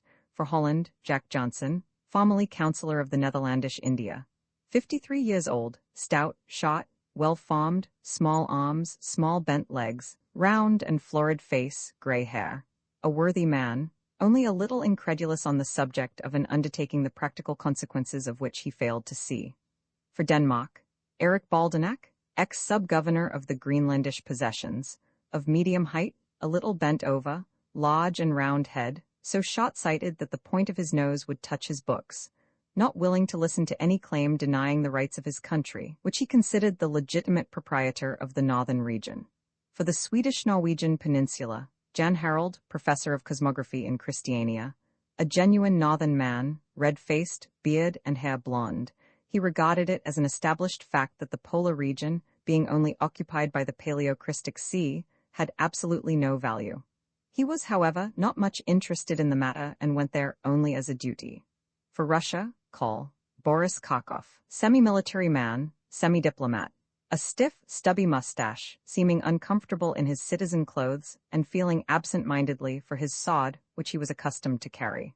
Very much puzzled to know what was hidden in the proposition of the North Polar Practical Association, and whether it would not be the cause of international difficulties.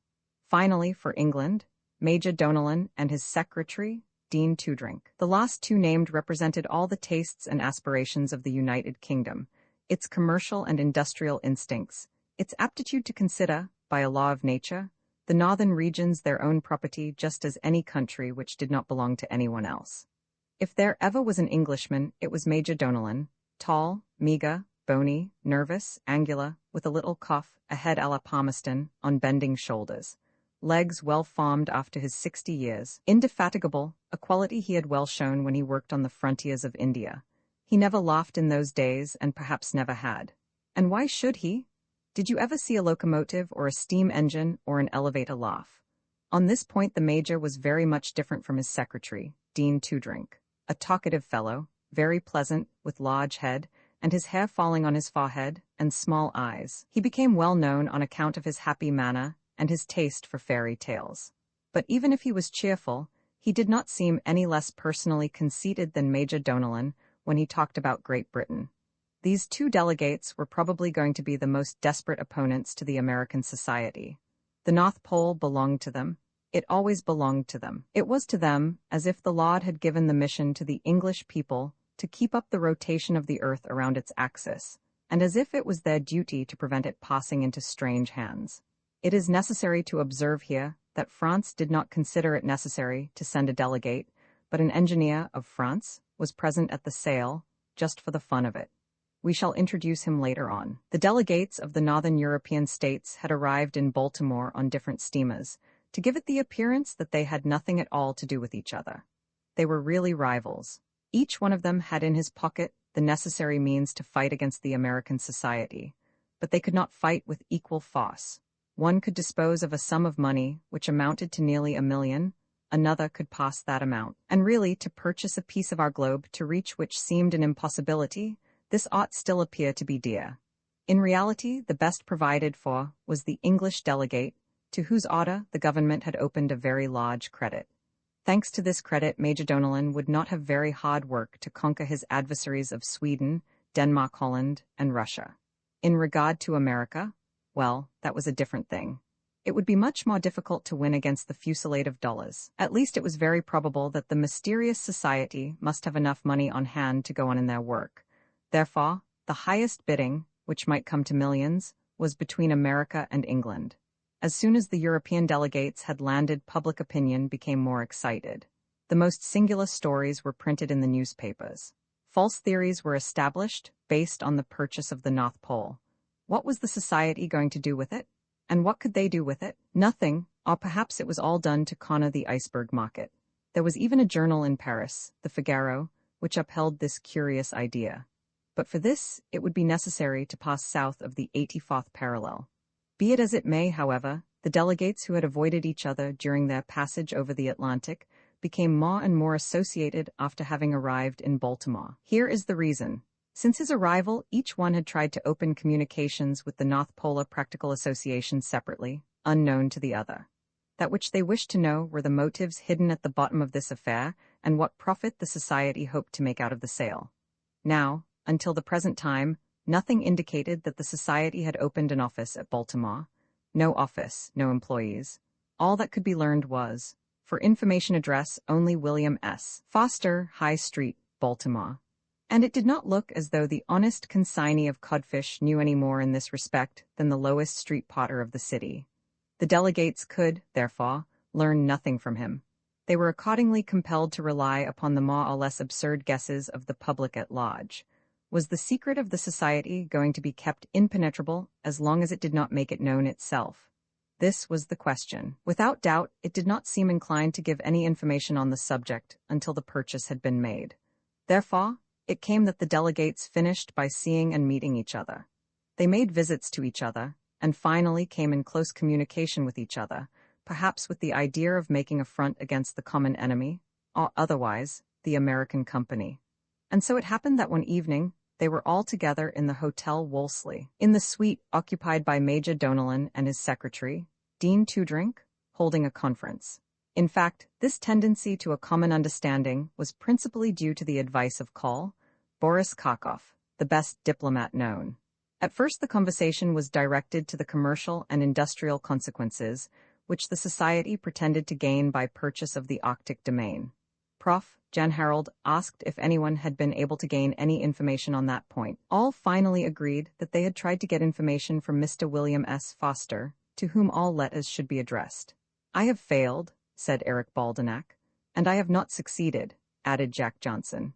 "In regard to myself," answered Dean Toodrink, "when I presented myself at the Stars in High Street in the name of Major Donellan, I found a large man in black clothes, wearing a high hat with a white apron, which was short enough to show his high boots. When I asked him for information in the matter, he informed me that the South Star had arrived with a full cargo from Newfoundland, and that he was ready to furnish me with a fresh stock of codfish on account of Messrs. Ardronal and Co. And, answered the former councillor of the Dutch Indies, always a little skeptical, it would be much better to buy a load of codfish than to throw one's money into the ice water of the north. This is not at all the question, says Major Donellan, with a short and high voice. The question is not the codfish, but the polar region. Americans ought to stand on their heads, said Dean Toodrink, laughing at his own remark. That will make them catch cold, finally said Karkof. The question is not there, said Major Donellan. One thing only is certain, that for some reason or another America, represented by the NPPA, remark the word practical, wants to buy a surface of 407 square miles around the North Pole, a surface which is actually, remark the word actually, pierced by the 84th degree of latitude. We know it, Major Donellan, and much more, said Jan Harold. But what we do not know is how the said company will make use of those countries or waters, if they are waters, from a commercial standpoint. This is not the question, answered for the third time Major Donellan. A power wants to purchase with money a large part of the globe which, by its geographical situation, seems to belong especially to England, to Russia, said Karkof, to Holland, said Jack Johnson, to Sweden, Norway, said Jan Harold, to Denmark, said Eric Baldenak. The 5 delegates jumped to their feet, and it seemed as if the council would turn to harsh words when Dean Toodrink tried to interfere the first time. "Gentlemen," said he, in a tone of reconciliation, "this is not the question," following the expression of my chief, of which he made such frequent use. As long as it has been decided that the northern regions are going to be sold at auction, they will naturally belong to such representative who will make the highest bid for same.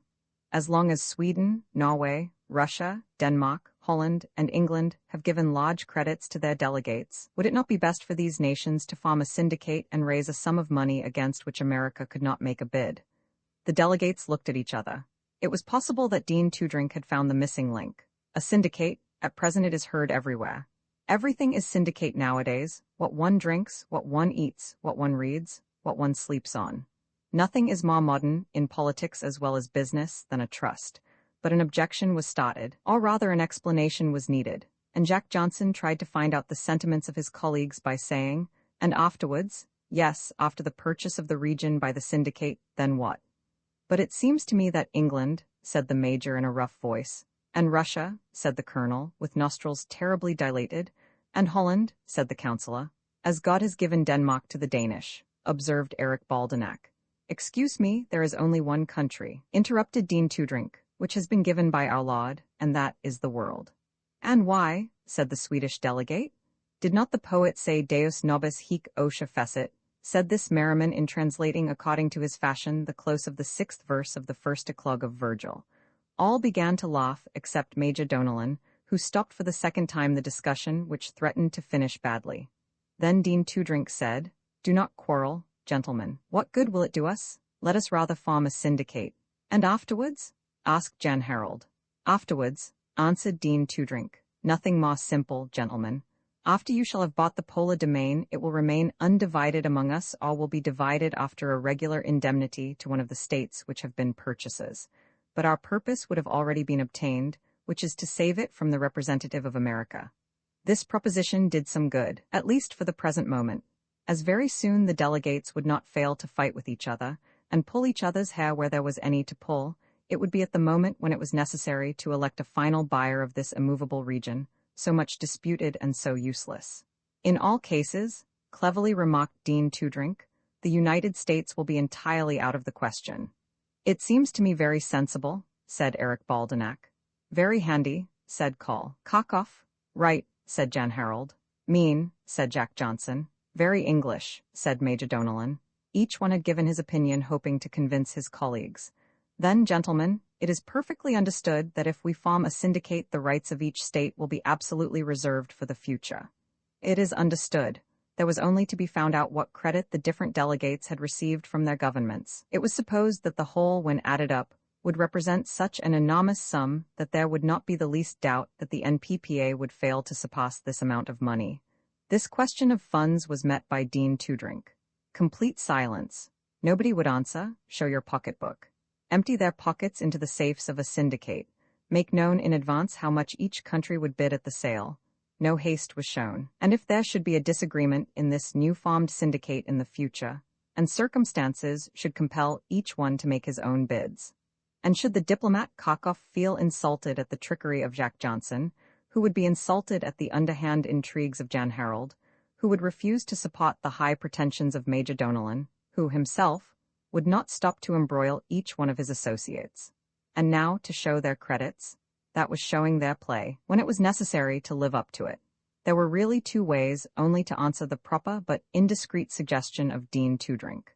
Either to exaggerate the credits, which would be very embarrassing, because it would then be the question of the payment, or to diminish them to such a point that they would be ridiculous and not to the purpose of the scheme. The ex-councillor had this idea first, but it must be said to his credit, he did not seriously hold it. His colleagues, however, followed suit.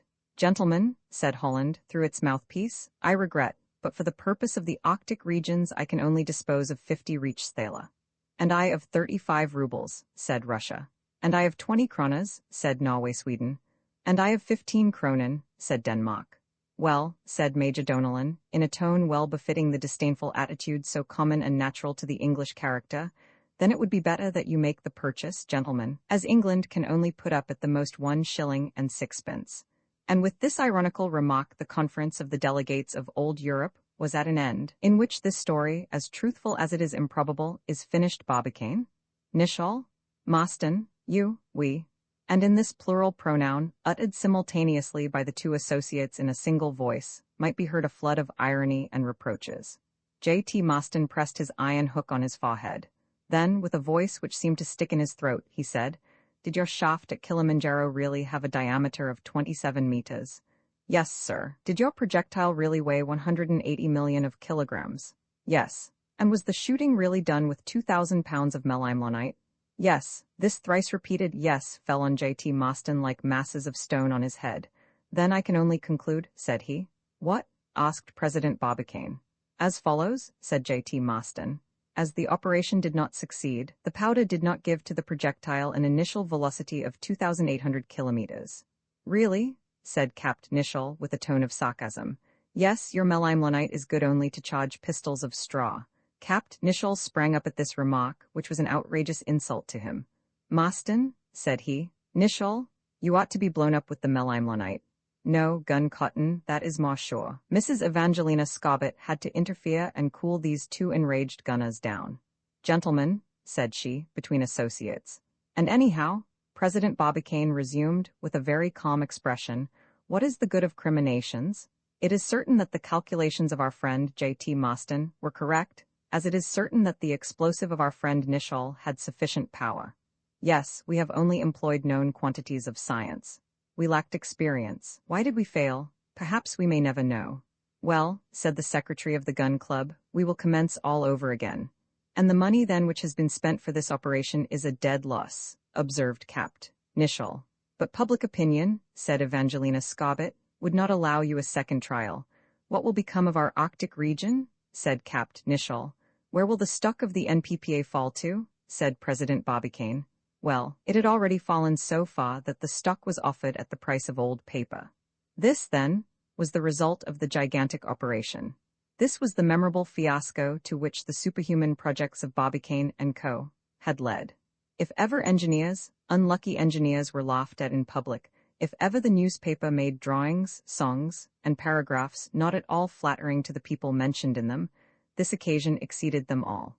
President Barbicane, the directors of the new society, and their associates of the Gun Club were universally sneered at.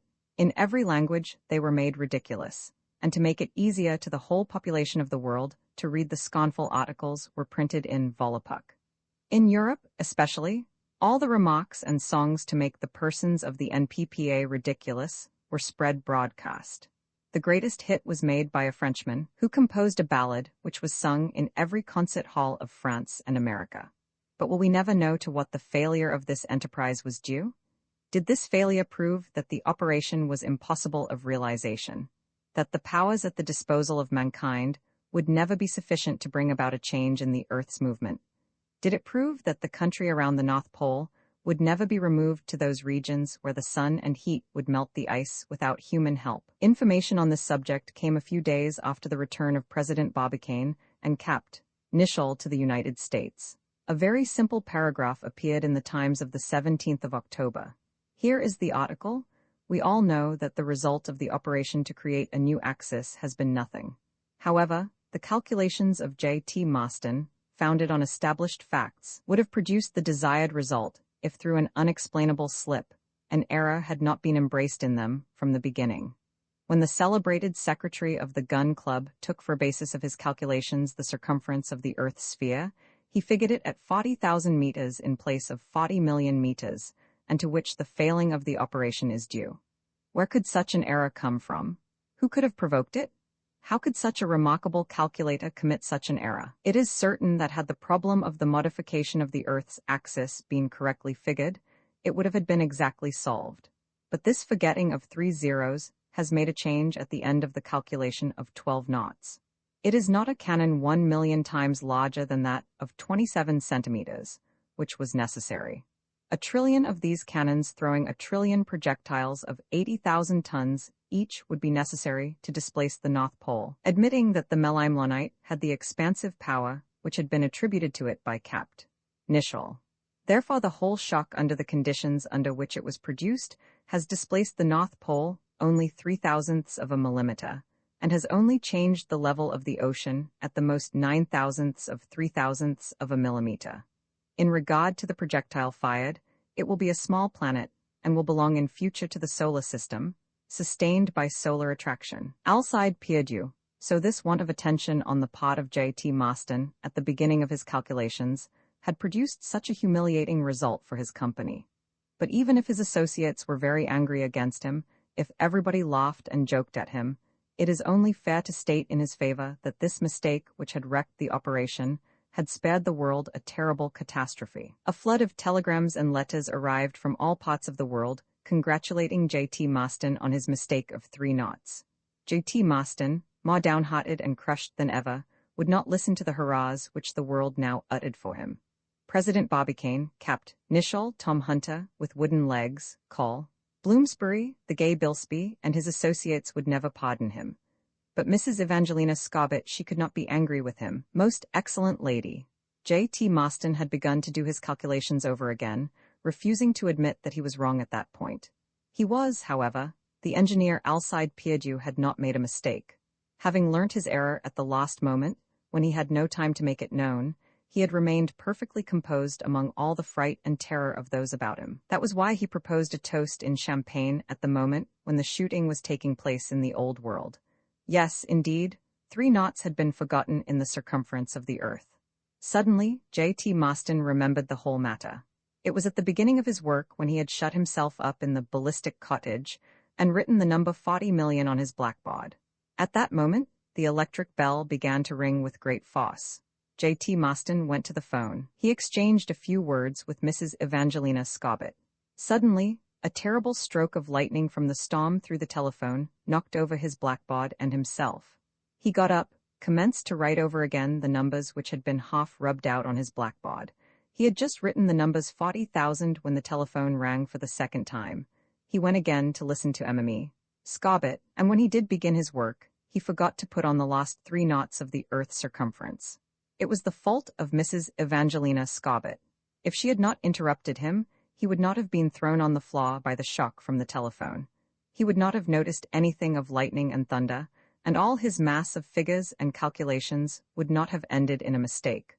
What a terrible blow it was to this unhappy lady when J.T. Maston was compelled to tell her the circumstances which had produced the mistake. Yes, she was the cause of the disaster. It was on her account that J.T. Maston found himself dishonored through the long years which he had yet to live, as nearly every member of the gun club usually lived to the age of 100 years. After this conversation at New Park, J.T. Maston had gone away from the mansion. He went back to his ballistic cottage and walked into his study muttering to himself, "Well, now I am not good for anything any more in this world. Not even good enough to get married," said a broken voice at his elbow. It was that of Mrs. Evangelina Scobbit. Absolutely crushed and heartbroken, she had followed him. "Dear Maston," she began. "Well, yes," said he, "but only under one condition, that I shall never make any mathematical calculations." "My dear friend, I have a horror of them," answered the excellent widow. Thus it happened that the secretary of the gun club made Mrs. Evangelina Scobbit Mrs. J.T. Maston. In regard to the article of Alcide Pierdeux, we might say that it brought him into great celebrity and reputation. It was translated into all languages, printed in every paper, and thus his name became known all over the world. The father of his old sweetheart had refused him his daughter's hand, after telling him that he could not give him his daughter, as he was too smart. But now, after having read this article and being unable to understand it without any help, he began to feel sorry and no better. He sent him an invitation to dine with him and his daughter. Very short, since enough has been said to make the world's population feel perfectly sure again, and now the inhabitants of the world could again be perfectly easy. President Barbicane and Capt. Nicholl will not again begin that enterprise so woefully miscarried. J.T. Maston will not again figure out any calculations, however free from mistakes. The article of Alcide Pierdeux has told the truth. What the law of mechanics proves to us is that to produce a displacement of the axis of 23 degrees and 28 minutes, even with the Melimlanite, a trillion cannons similar to the one which had been bored into the cliff of Kilimanjaro would be necessary. But our whole sphere, bored over its whole surface, is too small to accommodate them. Therefore the inhabitants of the earth may sleep in peace. To modify the conditions in which the earth is moving is beyond the efforts of humanity. It is not meet that mere humanity should change anything in the order established by our Creator in the system of the universe, in which the Arctic regions are sold at auction to the highest bidder, Why was this sale on the 3rd of December going to be held in the regular auction hall, where usually only such objects as furniture, utensils, tools, instruments, etc., or art pieces, pictures, medals, and antique objects were sold? Why, so long as it was a piece of realty, was it not sold before a referee or a court of justice appointed for such sales? And why was the aid of a public auctioneer necessary when a part of our globe was going to be sold? How could this piece of the world be compared with any movable object when it was the most fixed thing on the face of the earth? Really, this seemed to be quite illogical, but it was not so, since the whole of the Arctic regions was to be sold in such a way that the contract would be valuable. Did this not indicate that, in the opinion of the NPPA, the immovable object in question contained something movable? This singularity puzzled even the most eminently sagacious minds to be found in the United States. On the other hand, there had been such a sale in the past already. One portion of our planet had been sold in the auction rooms with the help of a public appraiser to the highest public bidder. And this case had happened in America. It was some years before, in San Francisco, an island of the Pacific Ocean, Spencer Island, was sold to the rich William W. Kolderup, who bid $500,000 in opposition to J.R. Taskiner of Stockton. This island had cost $4 million. It is true it was an island which had inhabitants, only a few miles away from the coast, with forests, water, productive and solid, with fields and prairies, in condition to be cultivated, and not a vague, wild region of water covered with eternal ice, defended by impenetrable icebergs, which very probably nobody would ever live in. It was thought, therefore, that the unknown polar region would never bring so high a price if sold at auction. Nevertheless, on the day of the sale, a great many serious and curious people assembled to learn the end of the affair. The sale could hardly fail to be interesting. Ever since their arrival in Baltimore, the European delegates had found themselves very much gazed at and always surrounded by many people. Of course, they were much interviewed. In view of all this, it was only natural that the public of America should have become very much excited. One manner of expressing the public excitement, very characteristic of Americans, was to make bets upon the result, an example which Europe quickly began to follow. Divided as the American citizens were into those of New England, those of the Middle States, Western States, and Eastern States, there was only one wish, and that was for the well-being of their country. But there was still a great deal of uncertainty. It was neither Russia, nor Sweden, nor Norway, nor Denmark, nor Holland, the chances of which they dreaded most. But it was England, with its territorial ambitions, with its only too well-known tendency to swallow everything, and its world-known Bank of England notes. Large sums of money were placed on the result. Bets were made on America and Great Britain, the same as on racehorses, and in almost all cases even money was put up. Some offers were made of 12 and 13.5 to 1 on Denmark, Sweden, Holland, and Russia, but none would take such an offer. The sale commenced at 12 o'clock. Since early in the morning, all business had been stopped in the street on account of the large crowd. By telegraph, the papers were informed that most of the bets made by Americans had been taken up by the English, and Dean Toodrink immediately posted up a notice to that effect in the auction hall. The nearer the time came, the higher grew the excitement. It was reported that the government of Great Britain had placed large sums of money at the disposition of Major Donellan. At the office of the Admiralty, observed one of the New York papers, the admirals pushed the sale as much as possible, as they hoped to figure conspicuously in the expeditions fitted out. How much truth there was in these stories no one knew, but the most conservative people in Baltimore thought that it was hardly possible that the amount of money at the command of the NPPA could cover the amount which would be bid by England, and therefore a very strong pressure was put on the government of the United States at Washington to protect the interests of the society. In all this excitement, the new society was represented by the single person, its agent, William S. Foster, who did not seem to worry at all over all these rumors and seemed quite confident of success. As the time for the auction drew near, the crowd grew larger. 3 hours before the sale, it was impossible to obtain admission to the auction hall. All the space set apart for the public was so much filled that there was danger that the building would fall in. There was only a small space left empty, surrounded by a railing, which had been reserved for the European delegates. They had just space enough to follow the progress of the sale, and were not even comfortably seated. They were Eric Baldenak, Boris Karkoff, Jack Johnson, Jan Harold, Major Donellan and his secretary, Dean Toodrink. They formed a solid group, standing together like soldiers on a battlefield.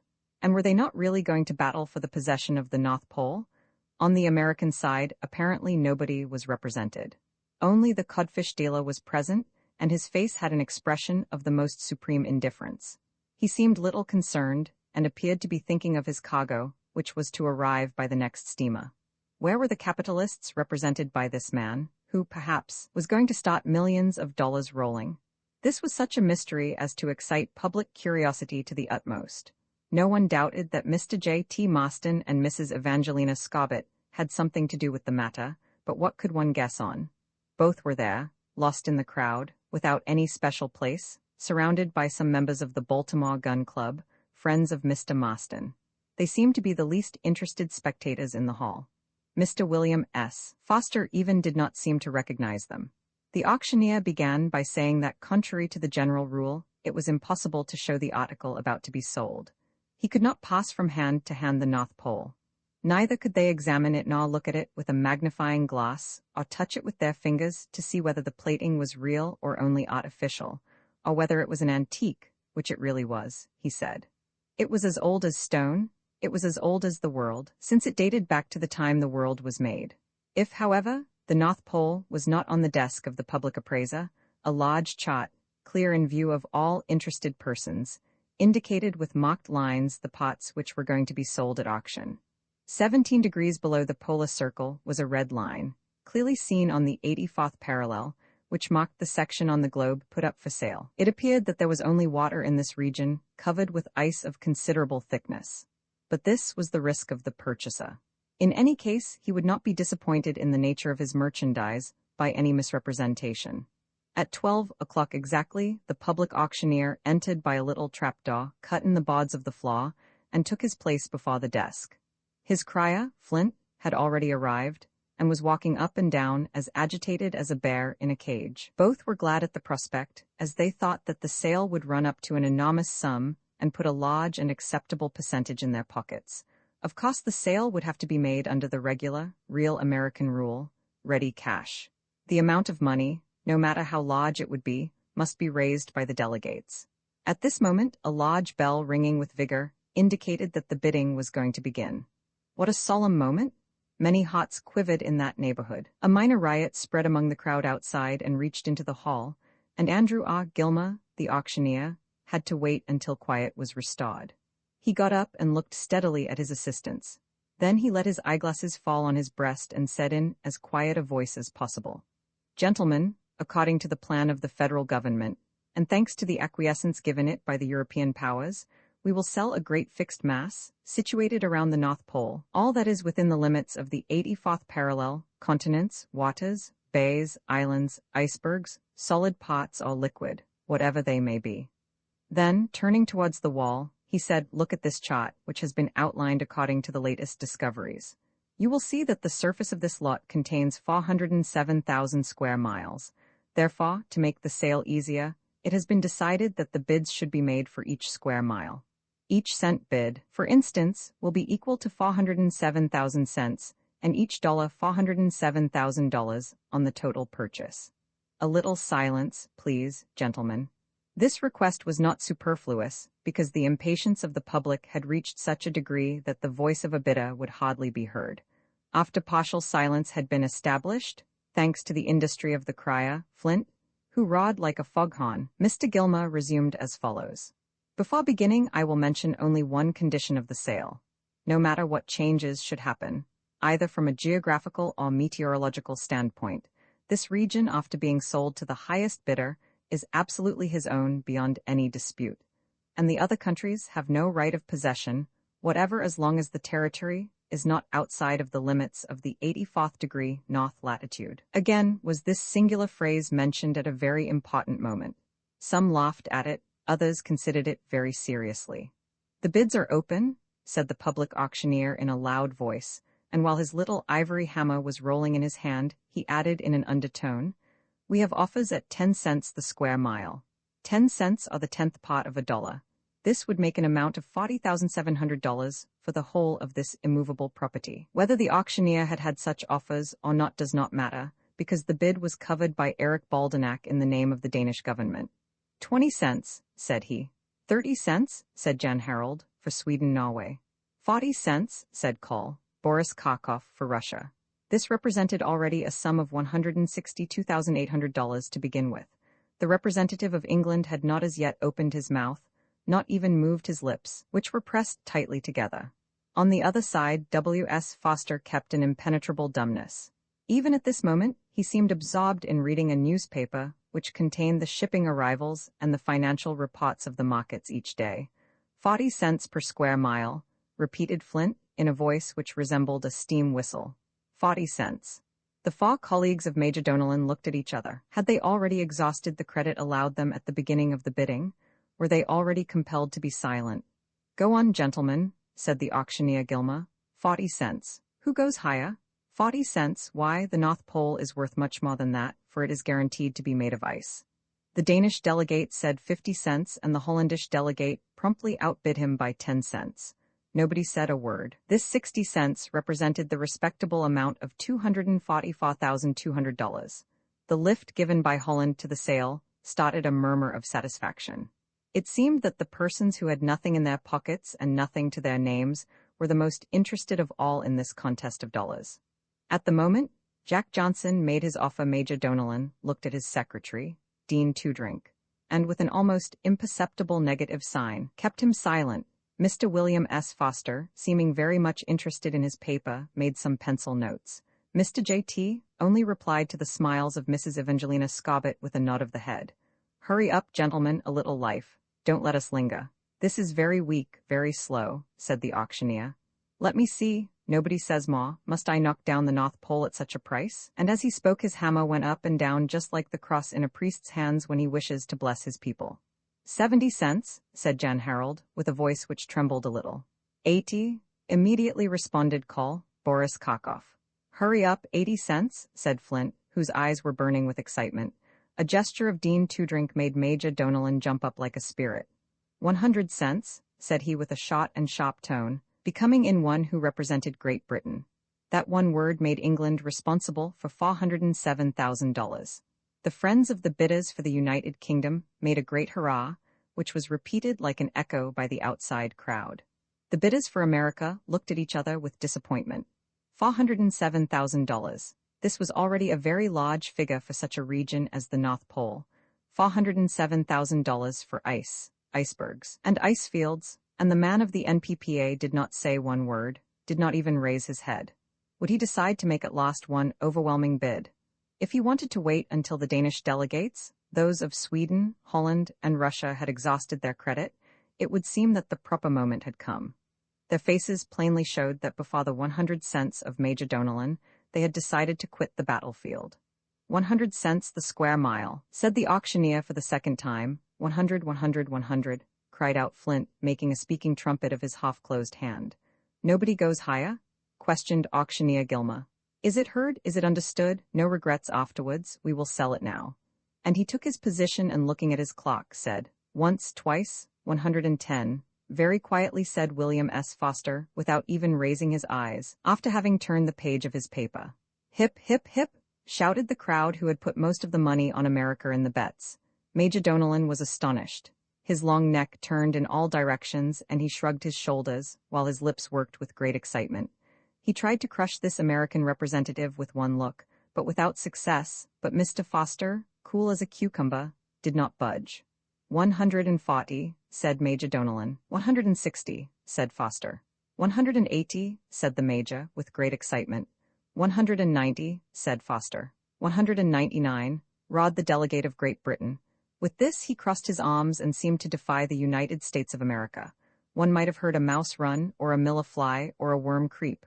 All hearts were beating. A life seemed hanging on the lips of Major Donellan. His head, generally restless, was still now. Dean Toodrink had sat down and was pulling out his hairs one by one. Auctioneer Gilmer let a few moments run by. They seemed as long as centuries. The codfish merchant continued reading his paper and making pencil figures which had evidently nothing at all to do with the question. Was he also at the end of his credit? Did he intend to make a last offer? Did this amount of 199 cents for each square mile or $793,000 for the whole of the fixture at sale seem to him to have reached the last limit of absurdity? 199 cents, repeated the public auctioneer. We will sell it, and his hammer fell on the table before him. 199, cried the helper. Sell it, sell it? And everyone was looking at the representative of the NPPA. That surprising gentleman was blowing his nose on a large bandana handkerchief, which nearly covered his whole face. Mr. J.T. Maston was looking at him intently, and so was Mrs. Evangelina Scobbit. It could easily be seen by their anxious faces how much they tried to suppress their violent emotion. Why was Foster hesitating to outbid Major Donellan? As for the imperturbable Foster, he blew his nose a second time, then a third time, with the noise of a real foghorn. But between the second and third blow, he said as quietly as possible, with a modest and sweet voice, 200 cents. A long shudder went through the hall. Then the American backers began to make such a noise that the very windows trembled. Major Donellan, overwhelmed, ruined, disappointed, had fallen into a seat by the side of Dean Toodrink, who himself was not in a much better condition. 2,000 miles at this price made the enormous sum of $814,000, and it was apparent that the credit of England did not permit them to overreach it. 200 cents, repeated the auctioneer. 200 cents, said Flint. Once, twice, said the auctioneer. Does anybody go higher? Major Donellan raised himself by a strong effort and looked wistfully at the other delegates. These only looked back their hope that by his bidding the Arctic region would escape the American bidder and would become the property of the European powers. But this was his last effort. The Major opened his mouth, closed it again, and in his person England sat down on itself. Hip, hip, hurrah for the United States! Roared the winners for victorious America. And in one instant the news of the purchase ran all over Baltimore, and by telegraph all over the United States, and by cable all over the Old World. Thus it was that the NPPA, through the agency of William S. Foster, became the proprietor of the Arctic domain, including everything above the 84th parallel. The next day, when Mr. Foster went to make his deposit for his purchase, the name he gave was Impai Barbicane, and the name of the house was Barbicane & Co., in which old acquaintances appear to our new readers, and in which a wonderful man is described, Barbicane & Co., the president of a gunning club. And really what had gunners to do in such an operation? You will see. Is it necessary to present formally Impai Barbicane, president of the Gun Club of Baltimore, and Capt. Nichol, and J.T. Maston, and Tom Hunter with the wooden legs, and the lively Bilsby and Call Bloomsbury and the other associates? No, if these strange persons were 20 years older than at the time when the attention of the world was upon them, they had always remained the same, always as much incomplete personally, but equally noisy, equally courageous, equally confusing when it was a question of some extraordinary adventure. Time did not make an impression on these gunners. It respected them as it respects cannons no longer in use, but which decorate museums and arsenals. If the Gun Club had 1,833 members in it when it was founded, names rather than persons, for most of them had lost an arm or leg, if 30,575 corresponding members were proud to owe allegiance to the club, these figures had not decreased. On the contrary, and even thanks to the incredible attempt which they had made to establish direct communication between Earth and Moon, its celebrity had grown in an enormous proportion. No one can ever forget the report on this subject which was made by this club, and which deserves a few words of mention here.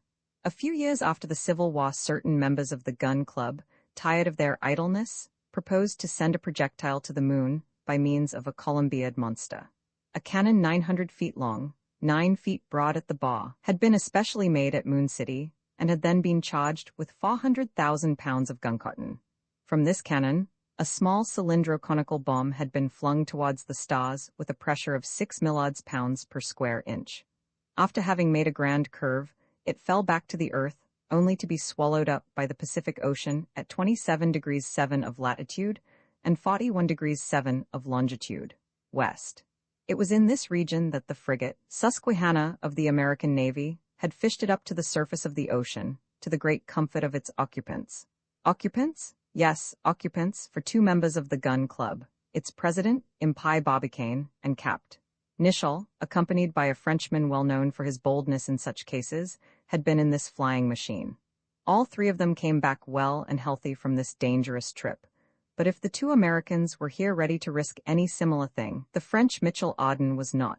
On his return to Europe, he brought a fortune with him, although it astonished a good many people, and now he is planting his own cabbage in his own garden, eating them, and even digesting them, if one can believe the best-informed reporters. After this discharge of the cannon, Impai Barbicane and Capt. Nicholl had lived on their reputation in comparative quietness. As they were always anxious to do another thing like it, they dreamt and tried to find out something else. Money they had in plenty. Out of $5.5 million, which had been raised for them by subscription, they had nearly $200,000 left. This money was raised in the Old and New Worlds alike. Besides, all they had to do was to exhibit themselves in their projectile in America, and they could always realize large amounts of money. They had earned all the glory which the most ambitious mortal would look for. Impai Barbicane and Capt. Nicholl would have been well able to keep quiet and idle if this very idleness did not torment them. And it was simply no doubt to do something that they had gone to work and bought this part of the Arctic region. But it must not be forgotten that if the purchase cost $800,000 and more, that it was Mrs. Evangelina Scobbit who had put the necessary amount into this affair. Thanks to this generous woman, Europe had been conquered by America. Since their return, President Barbicane and Capt. Nicholl had enjoyed a supreme celebrity. But there was another man who deserved credit in the matter. It is easy to guess that J.T. Maston was the man of whom we speak, the temporary secretary of the Gun Club. Did we not owe to this brilliant calculator all the mathematical formulae which enabled us to tell the story of the voyage to the moon? If he did not accompany his two associates on their terrible journey, it was not fear which kept him back. No, indeed, it was only the injuries he had received during the war. For really, it would have made a bad impression on the inhabitants on the moon to see him in his disabled condition as a representative of our people, and the moon only our humble satellite. To his extreme regret, Mr. Maston was compelled to stay at home. Nevertheless, he had not been idle. After having constructed an immense telescope, which was put on the mountain of Long's Peak, one of the highest mountains of the Rocky Range, he went up there personally, and after he had received the signal that the cannonball had been fired, he did not once leave his post. From his place of observation, he essayed the task of following his friends firing across the vast space.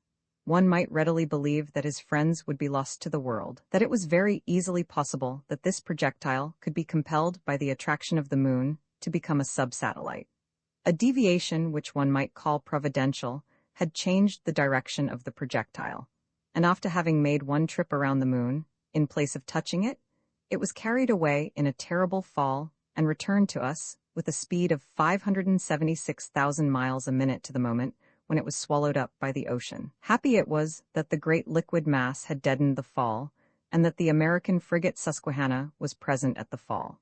As soon as the news reached Mr. Maston, the secretary of the Gun Club, he rushed with all possible haste from his observation point at Long's Peak to begin operations to save his friends.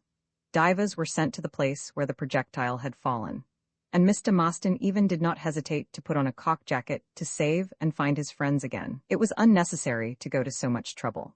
The projectile was found floating on the surface of the Pacific Ocean after having made its beautiful fall, and President Barbicane with Capt. Nicholl and Mitchell Auden were found playing dominoes in their floating prison on the surface of the ocean. To return to J.T. Maston, it is proper to say that his part in the affair deserves a good deal of credit. It is certain that he was not pretty with his metallic arm.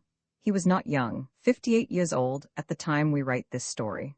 But the originality of his character, the vivacity of his intelligence, the vigor which animated him, the ardor which he had in all such things, had made him the ideal of Mrs. Evangeline Scobbit. His brain, carefully hidden under his cover of gutta-percha, was yet untouched, and he would still pass as one of the most remarkable calculators of his age. Mrs. Evangelina Scobbit, although the least figuring gave her a headache, had yet a great liking for mathematicians, even if she had no taste for mathematics. She considered them a higher and more endowed race of human beings, heads where the X, Y, Z were mixed up like nuts in a barrel, brains which played with signs of algebra, hands which juggled with the integral triples. These were what she liked. Yes, these wise people seemed to her worthy of all admiration and support. She felt herself drawn strongly towards them. And J.T. Maston was exactly that kind of man and one she adored, and her happiness would be complete if they two could be made one. This was the end of her mathematics. This did not disturb the secretary of the gun club, who had never found happiness in unions of this kind. Mrs. Evangelina Scobbit was not young anymore. She was 45 years old, had her hair pasted on her temples, like something which had been dyed and re-dyed. She had a mouth full of very long teeth, with not one missing. Her waist was without shape, her walk without grace. In short, she had the appearance of an old maid, although she had been married only a few years before she became a widow. She was an excellent person withal, and nothing was lacking in her cup of happiness except one thing, namely, that she wished to make her appearance in the society of Baltimore as Mrs. J.T. Maston. Her fortune was very considerable. She was not rich like the Goods, Mackays, or Vanderbilts, whose fortunes run into the millions, and who might give alms to the Rothschilds. Neither did she possess 300 millions like Mrs. Stewart, 80 millions like Mrs. Crocker, and 200 millions like Mrs. Copper. Neither was she rich like Mrs. Hammersley, Mrs. Hetty Green, Mrs. Maffett, Mrs. Marshall, Mrs. Perrin Stevens, Mrs. Minturn, and many others. At any rate, she had a right to take a place at that memorable feast at the Fifth Avenue Hotel in New York, where there were only admitted as guests people who had at least 5 millions. In brief, Mrs. Evangelina Scobbit had 4 millions of good sound dollars, or 20 millions of francs, which came to her from John P. Scobbit, who made his fortune both in the business of selling dry goods and salt pork. Well, this fortune, this generous widow, would have been glad to use for the profit of J.T. Maston, to whom she would also bring a treasure of tenderness much more inexhaustible. Therefore, when Mrs. Evangelina Scobbit had heard of the requirements of Mr. Maston, she had gladly agreed to put a few $100,000 in the affair of the NPPA, without having the least idea of what they intended to do with it. It is true she was convinced that as long as J.T. Maston had something to do with the affair it could not help being grand, sublime, superhuman, etc. Thinking of the secretary was for her future enough. One might think that after the auction sale, when it was declared that Barbicane and Company would be the name of the new firm, and it would be presided over by the president of the gun club, she would enjoy Mr. Maston's whole confidence. Was she not at the same time the largest stockholder in the affair? So it came about that Mrs. Evangelina Scobbit found herself proprietress of this polar region, all beyond the line of the 84th parallel. But what would she do with it? Or rather, what profit would the society get out of it? This was the question, and if it interested Mrs. Evangelina Scobbit from a financial standpoint, it interested the whole world, more on account of the general curiosity about the whole mystery. This excellent woman, otherwise very discreet, had often tried to get some information from Mr. Maston on this subject before putting money at the disposal of the purchasers. Without a doubt, there was a grand enterprise, which, as Jean-Jacques said, has never had its like before, and would never have any imitation, and which would far outshine the reputation made by the gun club in sending a projectile to the moon and trying to get in direct communication with our satellite. But when she persists with her queries, Mr. Maston invariably replied, "Dear madam, have patience." And if Mrs. Evangelina Scobbit had confidence before, what an immense joy did she feel when the triumph which the United States of America had won over the combined European powers. "But shall I not finally know the object?" asked she, smiling at the eminent calculator. "You will soon know it," answered Mr. Maston, shaking heartily the hand of his partner, the American lady. This calmed for the moment the impatience of Mrs. Evangelina Scobbit. A few days afterwards, the old and new world were shaken up quite enough when the secret object of the company was announced, and for the realization of which the NPPA made an appeal to the public for a subscription.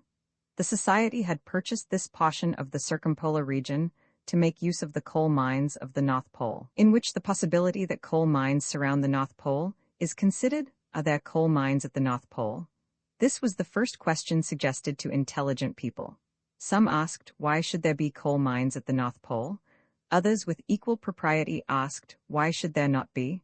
It is well known that coal mines are spread all over the world. There are many in different parts of Europe. America also possesses a great many, and it is probable that the United States mines are the richest of all. There are also many in Asia, Africa, and Australia. The more our globe becomes known, the more mines are discovered. We will not be in need of coal for at least hundreds of years to come. England alone produces 160 million tons every year, and over the whole world, it is estimated 400 million tons are yearly produced. Naturally, this coal output must grow every year in proportion with the constantly increasing industries. Even if electricity takes the place of steam, it will still be necessary to use coal. We are so much in need of it that the world might be called an animal of coal, and therefore it is necessary to take good care of it. Coal is used not only as a fuel, but also as a crude substance of which science makes great use. With the transformations to which it has been submitted in the laboratory, it is possible to paint with it, perfume with it, purify, heat, light with it, and even beautify a diamond with it. It is as useful as iron or even more so. It is fortunate that this last-mentioned metal will never be exhausted, as really the world is composed of it. The world might be considered a vast mass of iron, as other metals, and even water and stone, stand far behind it in the composition of our sphere. But if we are sure of a continuous supply for our consumption of iron, we are not so of coal. Far from it.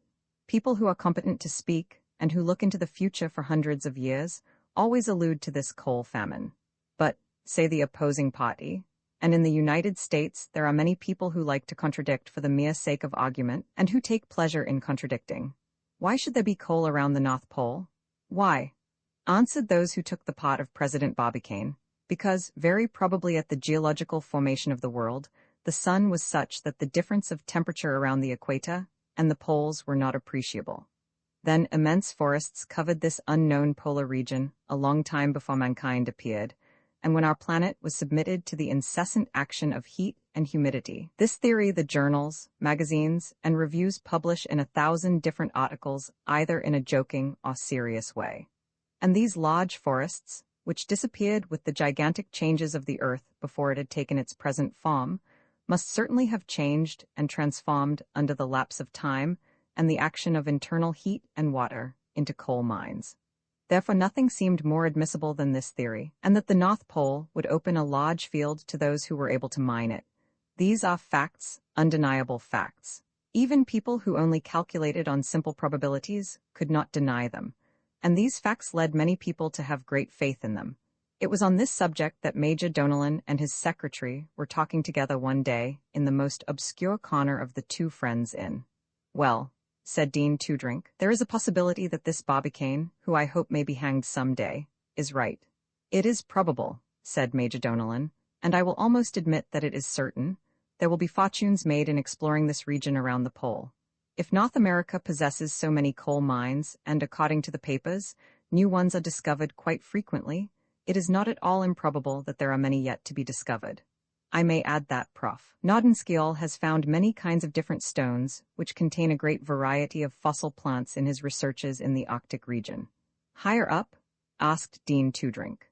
"Higher up, or rather further up, in a northerly direction," answered the Major. "The presence of coal is practically established, and it seems as if you would only have to bend down to pick it up. Well, if coal is so plentiful on the surface of these countries, it is right to conclude that its beds must go all through the crust of the globe." He was right. Major Donellan knew the geological formation around the North Pole well, and he was not a safe person to dispute this question with, and he might have talked about it at length if other people in the inn had not listened. But he thought it better to keep quiet after asking, "Are you not surprised at one thing? One would expect to see engineers, or at least navigators, figure in this matter, while there are only gunners at the head of it." It is not surprising that the newspapers of the civilized world soon began to discuss the question of coal discoveries at the North Pole. "And why not?" asked the editor of an American paper who took the part of President Barbicane, when it is remembered that Capt. Nares, in 1875 and 1876, at the 82nd degree of latitude, discovered large flower beds, hazel trees, poplars, beech trees, etc., and in 1881 and 1884, added a scientific publication of New York. During the expedition of Lieut. Greely, at Lady Franklin Bay, was not a layer of coal discovered by our explorers a little way from Fort Conga, near Waterhouse? And did not Dr. Pavey say that these countries are certainly full of coal, perhaps placed there to combat at some day the terrible masses of ice which are found there? Against such well-established facts brought out by American discoverers, the enemies of President Barbicane did not know what to answer. And the people who asked why should there be coal mines began to surrender to the people who asked why should there be none. Certainly there were some, and very considerable ones, too. The circumpolar ice cap conceals precious masses of coal contained in those regions where vegetation was formerly luxuriant. But if they could no longer dispute that there were really coal mines in this Arctic region, the enemies of the association tried to get revenge in another way. "Well," said Major Donellan one day, after a hard discussion, which had arisen in the meeting room of the gun club and during which he met President Barbicane face to face. "All right. I admit that there are coal mines. I even affirm it. There are mines in the region purchased by your society, but go and explore them." "Ha, ha, ha. That is what we are going to do," said Impai Barbicane. "Go over the 84th degree beyond which no explorer as yet has been able to put his foot. We will pass it, reach even the North Pole," said he. "We will reach it." And after hearing the president of the gun club answer with so much coolness, with so much assurance, to see his opinion so strongly, so perfectly affirmed, even the strongest opponent began to hesitate. They seemed to be in the presence of a man who had lost none of his old-time qualities, quiet, cold, and of an eminently serious mind, exact as a clock, adventurous, but carrying his practical ideas into the rashest enterprises. Major Donellan had an ardent wish to strangle his adversary, but President Barbicane was stout and well able to stand against wind and tide, and therefore not afraid of the Major. His enemies, his friends and people who envied him knew it only too well. But there were many jealous people, and many jokes and funny stories went round in regard to the members of the gun club. Pictures and caricatures were made in Europe and particularly in England, where people could not get over the loss which they suffered in the matter of pounds sterling. "Ah," said they, "this Yankee has got it in his head to reach the North Pole. He wants to put his foot where, up to the present time, no living soul has yet been. He wants to build palaces and houses, and, perhaps, the White House of the United States, in a part of the world which has never yet been reached, while every other part of the world is so well known to us." And then wild caricatures appeared in the different newspapers. In the large show windows and news depots, as well in small cities of Europe as in the large cities of America, there appeared drawings and cartoons showing President Barbicane in the funniest of positions trying to reach the North Pole.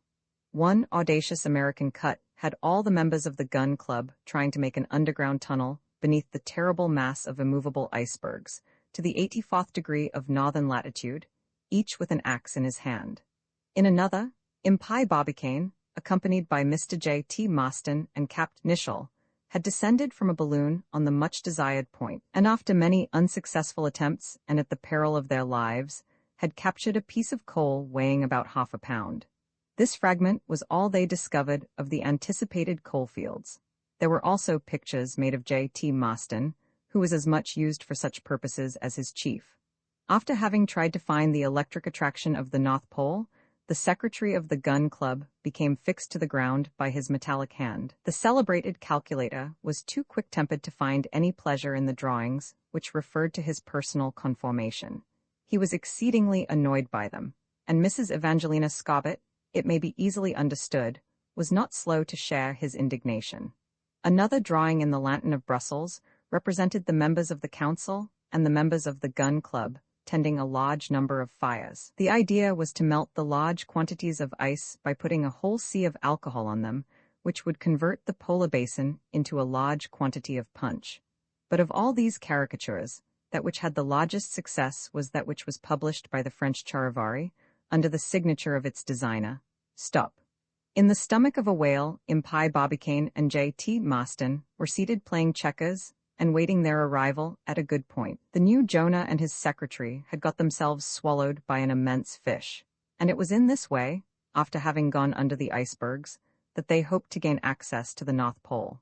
The president of this new society did not care much about these pictures, and let them say and write and sing whatever they liked. Immediately after the concession was made, and the society was absolute master of the northern region, appeal was made for a public subscription of $15 million.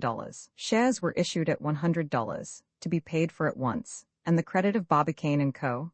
was such that the money ran in as fast as possible. The most of it came from the various states of the Union. "So much the better," said the people on the part of the NPPA. "The undertaking will be entirely American." So strong, indeed, were the foundations upon which Barbicane & Co. were established that the amount necessary to be subscribed was raised in a very short time, and even thrice the amount.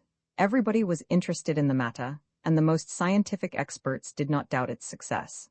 The shares were reduced 1/3, and on deck. 16. The capital of the society was $15 million in cash.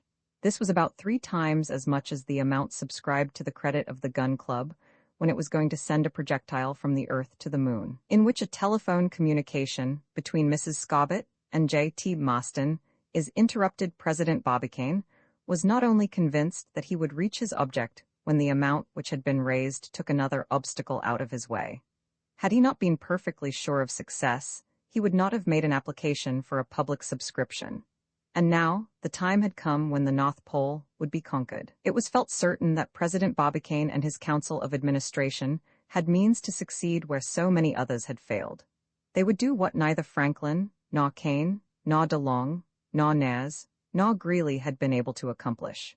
They would pass the 84th parallel, they would take possession of the vast region purchased at an auction sale, they would make this country the 39th star in the flag of the American Union. Fake was all that the European delegates and their friends in the Old World could say.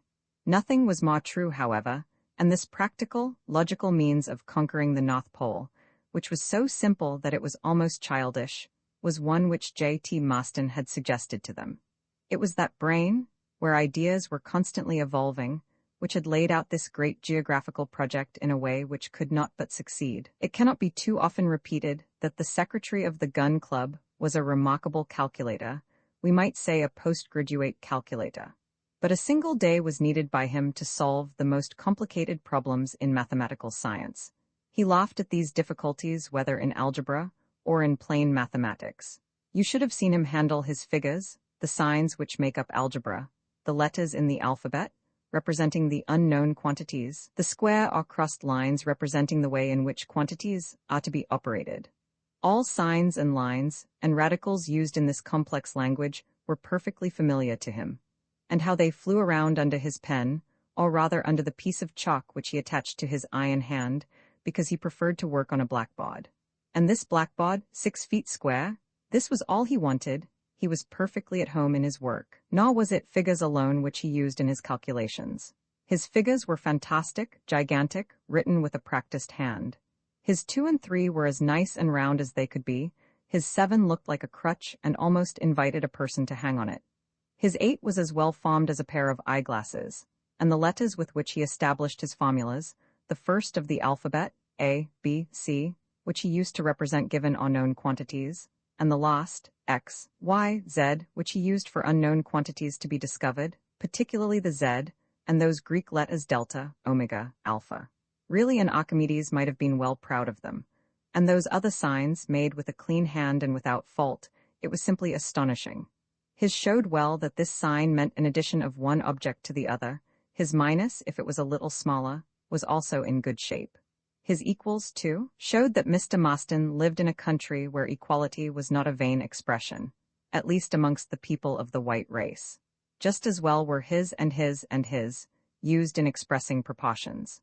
And the square root, which indicated the root of a certain number or quantity, it was to him a mark of triumph, and when he completed it with a horizontal line in this square root, it seemed as if this outline on his blackboard would compel the whole world to submit to his figuring. But do not think that Mr. J.T. Maston's mathematical intelligence was confined to elementary algebra.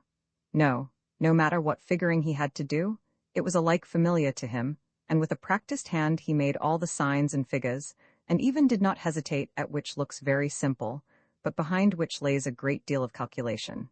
The same with the sign epsilon, which represents the sum of a finished number. Also the sign infinity, by which the mathematicians designate the incomplete, and all those mysterious symbols which are used in this language and which are unknown to the common people. This astonishing man was able to do anything, even in the very highest grades of mathematics. Such was Mr. J.T. Maston, and therefore it was that his associates had such perfect confidence in him when he set out to figure the most difficult problems in his audacious brain. This it was which led the Gun Club to trust him with the difficult problem of sending a projectile to the moon. And this was why Mrs. Evangelina Scobbit, jealous of his fame, felt for him an admiration which ended in love. in this present case, that is, how to solve the conquering of the North Pole, J.T. Maston had but to begin to think and dream himself into the Arctic regions. To reach the solution, the secretary had but to undertake certain mathematical problems, very complicated, perhaps, but over which in all cases he would come out ahead. It was safe to trust Mr. J.T. Maston, even where the smallest and simplest mistake would have meant a loss of millions. Never, since the time his youthful brain began to think of mathematics, had he committed a mistake, not even one of 1,000th of an inch, if his calculations were made up on the length of an object. If he had made a mistake of only the smallest amount, he would have torn his gutta-percha cap from his head. Now let us see him while engaged in his calculations, and for this purpose, we must go back a few weeks.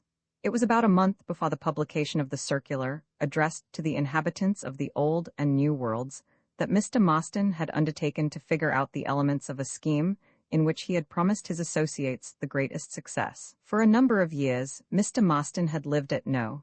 179 Franklin Street, one of the most quiet streets of Baltimore, far away from the center of business, for which he did not care anything, far away from the noise of the great crowd, which disgusted him. There he occupied a modest little house known by the name of Ballistic Cottage, having for his income only his pension allowed to him as a retired officer of artillery and the salary which he received as secretary of the gun club. He lived alone, served by his Negro, Fire. This Negro was not an ordinary servant. He was rather an appreciative friend and treated his master as if he were his own brother. Mr. Maston was a decided bachelor, having an idea that being a bachelor was the only sensible way of living in the present world. He knew the proverb, "A woman can draw more with one hair than 4 oxen at the plow," and he disproved it. If he occupied his cottage alone, it was only because he wished to do so. We know that he only had to make the motion to change his solitude of 1 to a company of 2, and his small income to the income of a millionaire. He did not doubt it. Mrs. Evangelina Scobbit would have been only too happy to, but up to this time, Mr. Maston had not been happy to, and it seemed certain that these two beings, so well made one for the other, at least this was the opinion of the tender widow, would never reach the transformation period. The cottage was a very simple one. A ground floor, with a veranda and a floor over it, a small parlor and small dining room, with a kitchen and another room in an outbuilding stand at the back of the garden. Upstairs his sleeping room and his working studio, looking on the garden, and where the noise of the outer world could never penetrate. Within these walls there had been made calculations which would have made Newton, Euclid, or Laplace jealous.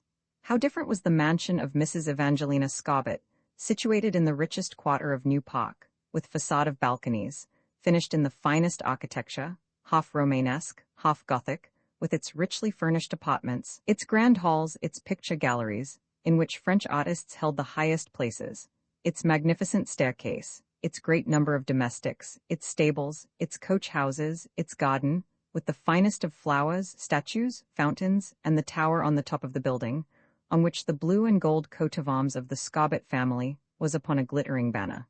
3 long miles at least separated the palace at New Park from the Ballistic Cottage, but a private telephone wire connected there, and in answer to "Hello? Hello?" a conversation could be carried on between the mansion and cottage. If the persons could not look at each other, they could at least hear each other. It will astonish none to hear that time upon time, Mrs. Scobbit began talking and ringing on the telephone to Mr. Maston when he was busily engaged with his figures. Then the calculator had to quit his work with some reluctance. He received a friendly, "How do you do?" from Mrs. Scobbit, which he answered with a grunt, which was sweetened into a kindly greeting by the distance over the telephone. After a conversation, he was glad to go back to his figures. It was on the 3rd of December, after a long and last conference, that Mr. Maston took leave of his friends and members of the club to begin to do his share of the work. It was a very important work with which he had charged himself, for it was the question of figure mechanical appliance, which would enable him to gain access to the North Pole, and which would allow him to make use of those large fields of snow, now covered with impenetrable ice. He estimated that he needed at least a week to accomplish this mysterious calculation, exceedingly complicated and delicate to handle, involving several deep and important problems. Therefore, to avoid all unnecessary annoyance, it had been decided that the secretary of the gun club should retire to his cottage and that he should not be disturbed by anyone. This was a great disappointment for Mrs. Evangelina Scobbit, but she was compelled to accept it. While President Barbicane, Capt. Nichol and his associates, the Jolly Bilsby, Col. Bloomsbury, Tom Hunter, with the wooden legs, were all saying their goodbyes to him and wishing him success, Mrs. Evangelina Scobbit appeared and made her last visit to Mr. Marston. "You will succeed, my dear," said she at the moment of separation. "And above all, do not make a mistake," added President Barbicane. "A mistake, exclaimed Mrs. Scobbit. "No more than God has made a mistake in putting together this world," modestly answered the secretary. Then, after shaking hands all around, and after several more sighs and wishes of success and suggestions not to make too severe a work of it, the calculator was left alone. The door of the ballistic cottage was closed, and Fire had orders to admit none, not even if the President of the United States should ask admission. During his first 2 days of seclusion, J.T. Marston thought and thought, without even touching the piece of chalk, upon the problem which he had taken on himself. He consulted certain books relative to the elements, the earth, its size, its thickness, its volume, its form, its rotation upon its axis, all elements which he had to use as the basis of his calculations. The principles of these elements which he used, and which we put before the reader, were as follows: form of the earth. An ellipsis of revolution, the longest radius of which is 6,377,398 meters. The shortest, 6,356,080 meters. The circumference of the Earth at the equator, 40,000 kilometers. Surface of the Earth, approximate estimate, 510 million of square kilometers. Bulk of the Earth, about 1,000 milliards of cubic kilometers. That is, a cube having a meter in length, height, and thickness. Density of the Earth, about 5 times that of the water. Time of the Earth on the orbit around the Sun, 365 days, 6 hours, 9 minutes, 10 seconds, 37 centimes. This gives the globe a speed of 30,400 miles traveled over by the rotation of the Earth upon its axis. For a point of its surface situated at the equator, 463 meters per second. These were the principal measures of space, time, bulk, etc., which Mr. Marston used in his calculations. It was the 5th of October, about 5 o'clock in the afternoon. It is important to mention, when this remarkable work was begun, when J.T. Marston began to work upon it. He began his calculation with a diagram representing the circumference of the Earth around one of its grand circles, say the equator. The blackboard was there, in a corner of his study, upon a polished oak easel, with good light shining on it, coming by one of the windows nearby. Small pieces of chalk were on the board attached to the stand. The sponge was near the hand of the calculator. His right hand, or rather his right hook, was all ready for the placing of figures which he was going to use. Standing up, Mr. Marston made a large round circle, which represented the world. The equator he marked by a straight line. Then in the right corner of the blackboard, he began to put the figures which represented the circumference of the Earth 40 million. This done, he began figuring on his problem. He was so much occupied by it that he had not observed the weather without. For an hour, a storm had raved through the country which affected all living beings. It was a terrific storm, the rain was falling in torrents, everything seemed turned upside down in nature. 2 or 3 times lightning had illuminated the scene around him, but the mathematician, more and more absorbed in his work, saw and heard nothing. Suddenly an electric bolt, attracted by the lightning outside, sparkled in his room, and this disturbed the calculator. "Well," said Mr. Marston, "if unwelcome visitors cannot get in by the door, they come by telephone. A nice invention for people who wish to be left alone. I will go to work and cut off the electric wire, so I will not be disturbed again while my figuring lasts." With this, he went to the telephone and said sternly, "Who wants to talk to me? Just make it short." The reply came back. "Did you not recognize my voice, my dear Mr. Marston? It is I, Mrs. Scobbit." "Mrs. Scobbit? She will never give me a moment's rest," uttered Mr. Marston to himself in a low voice that she could not hear. Then he thought he should at least answer her in a polite manner, and said, "Oh, is that you, Mrs. Scobbit?" "Yes, dear Mr. Marston." "And what can I do for Mrs. Scobbit?" asked Marston. "I want to tell you that a terrible storm and lightning is destroying a large part of our city." "Well," he replied, "I cannot help it. But I want to ask whether you have thought to close your windows." Mrs. Scobbit had hardly finished her sentence when a terrible thunderbolt struck the town. It struck in the neighborhood of the ballistic cottage, and the electricity, passing along the wire with which the telephone was provided, threw the calculator to the floor with a terrible force. J.T. Maston made the best somersault he ever did in his life. His metal hook had touched the live wire, and he was thrown down like a shuttlecock. The blackboard, which he had struck in his fall, was sent flying to another part of the room.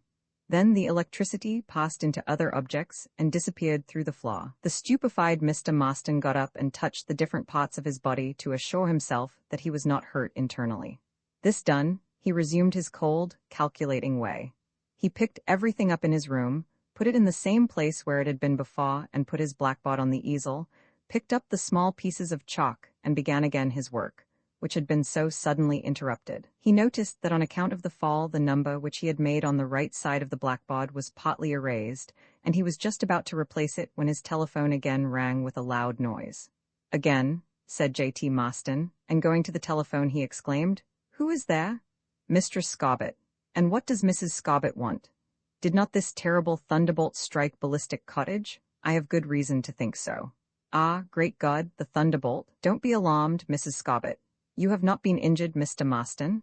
"Not at all," he replied. "You are sure you have no injuries whatever?" said the lady. "I am only touched by your kindness towards me," replied Mr. Maston, thinking it the best way to answer.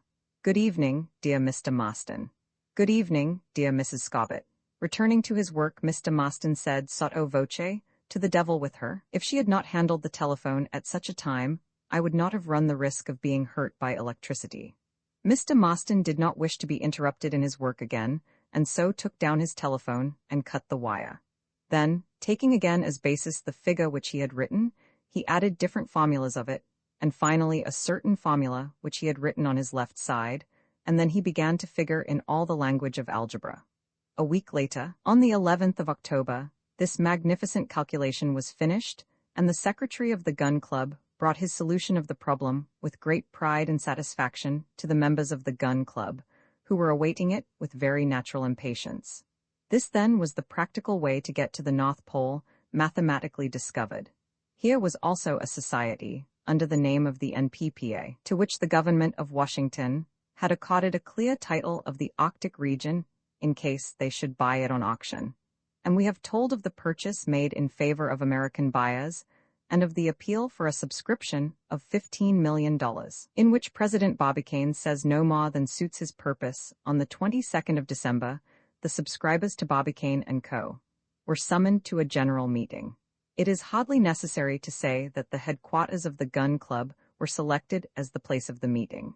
In reality, the whole block would not have been sufficient to give room to the large crowd of subscribers who assembled on that day, but a meeting in the fresh air on one of the public squares of Baltimore was not very agreeable in such cold weather.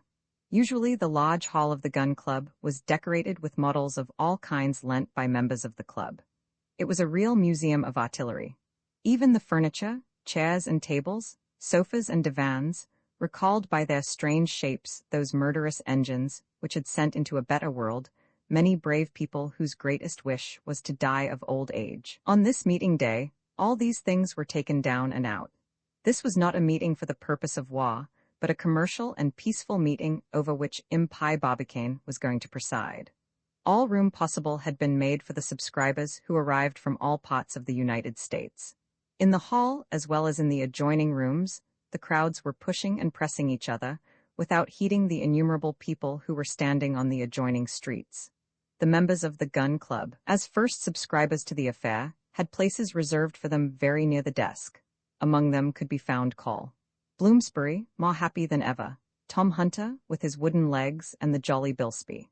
Very snug in a comfortable armchair was Mrs. Evangelina Scobbit, who should really have had a place on the right hand of the president, as she was in reality the owner of the Arctic region. Several other ladies were in the crowd. They could readily be seen by their large and much decorated hats in many different colors. The large crowd on the outside tried to push into the hall, and one might easily have thought that all the people present were not merely helpmates of the members of the Gun Club, but rather their personal friends. The European delegates, Swedish, Norwegians, Danish, English, Dutch, and Russian occupied reserved seats, and if they had bought any stock in this society, it was only each one individually to such an extent as to justify a vote in the proceedings. After they had been so closely united in purchasing these regions, they were united now only to annoy the purchasers. It may easily be imagined what intense curiosity they had to hear the important communication which the president was about to make to them. This communication undoubtedly would throw some information on the point as to how the society would proceed to reach the North Pole. Was this not a more difficult thing than merely to make use of the coal mines? If there should be any objections to make, you may be assured that Major Donellan, backed up by his secretary, Dean Toodrink, would make them, and the other delegates would not be very slow in adding their word also. The major had firmly decided to harass and annoy his rival, Impie Barbicane, as much as he possibly could. It was 8 o'clock in the evening. The hall, the parlors, and all quarters occupied by the gun club blazed with lights which the Edison electroliers throw out. As soon as the doors were thrown open for the public, a terrible crowd jammed into the hall, but everyone became silent as the ushers announced that the Council of Administration was coming. There, on a draped platform, with a table covered with black cloth, in full sight, President Barbicane, his secretary, J.T. Marston, and his associates took their places. A triple round of cheers, followed by haughty tigers, rang through the hall and out to the adjoining streets. Very solemnly Mr. Marston and Capt. Nichol took their seats. Then the president, who had remained standing, opened the proceedings. He put his right hand in his trousers pocket and his left hand in his vest front and began as follows. Lady and gentlemen subscribers, the Council of Administration has called a meeting in these headquarters of the Gun Club to make an important communication to you. You have learned by the circulars, and through the discussions in the papers, that the object of our club is to explore the large coal fields situated in the Arctic regions, which we have recently purchased, and to which we hold a title from the American government. The amount of money raised by public subscription will be used for these purposes. The success which will be attained by it surpasses belief, and the dividends your money will bring you will be unsurpassed in the commercial or financial history of this or any other country. Here applause was heard for the first time, and for a moment the orator was interrupted. You do not forget, said he, how we have proved to you that there must be vast coal fields in these regions, perhaps also fields of fossil ivory. The articles published on this subject do not allow any doubt that coal fields are there, and coal is now, you know, the basis of all our commercial industry. Without mentioning the coal which is used every year in firing and heating, we might think of coal used for many other purposes, of which I could mention 100 different ones. It is certain that coal is the most precious substance, and will some day, on account of the large consumption of it, fail in its supply. Before 500 years have passed, the coal mines which are at present in use will have stopped giving coal. 300 years, cried one of those present. 200 years, answered another. Let us say it sometime sooner or later, continued the president calmly, and let us suppose, too, that we will even discover new coal fields yet, whose coal will give out, say at the end of the 19th century. Here he stopped to give his listeners a chance to grasp the idea. Then he began again. Therefore, we come here, subscribers, and I ask you to rise and go with me to the North Pole immediately. Everybody present got up and seemed about to rush away and pack their trunks, as if President Barbicane had a vessel ready to take them direct to the North Pole. But a remark made by Major Donellan in a clear and loud voice brought them back to reality and stopped them at once. Before starting, he asked, I would like to know by what means we can reach the North Pole. Either by water, or land, or by air, quietly answered President Barbicane. All the people present sat down, and it may readily be understood with what a feeling of curiosity. In spite of all the devotion and courage of previous explorers, the 84th parallel has thus far been the northern limit reached, and it may fairly be supposed that this is as far north as anybody will ever get by the means employed at the present day. Up to the present time, we have only used boats and vessels to reach the icebergs, and rafts to pass over the fields of ice. People should not adopt such rash means and face the dangers to which they are exposed through the low temperature. We must employ other means to reach the North Pole. It could be seen by the excitement which took hold of the auditors that they were on the point of hearing the secret which has been so vigorously searched for by everyone. And how will you reach it? Demanded the delegate of England. Before 10 minutes have passed you will know it, Major Donellan, said President Barbicane, and I may add in addressing myself to all the stockholders that they should have confidence in us as the promoters of this affair, for we are the same who have tried to send a projectile to the moon. Yes, cried Dean Toodrink. Sarcastically, they tried to go as far as the moon, and we can easily see that they are here yet. President Barbicane ignored the interruption. Shrugging his shoulders, he said in a loud voice, "Yes, ladies and gentlemen, in 10 minutes you will know what we are going to do."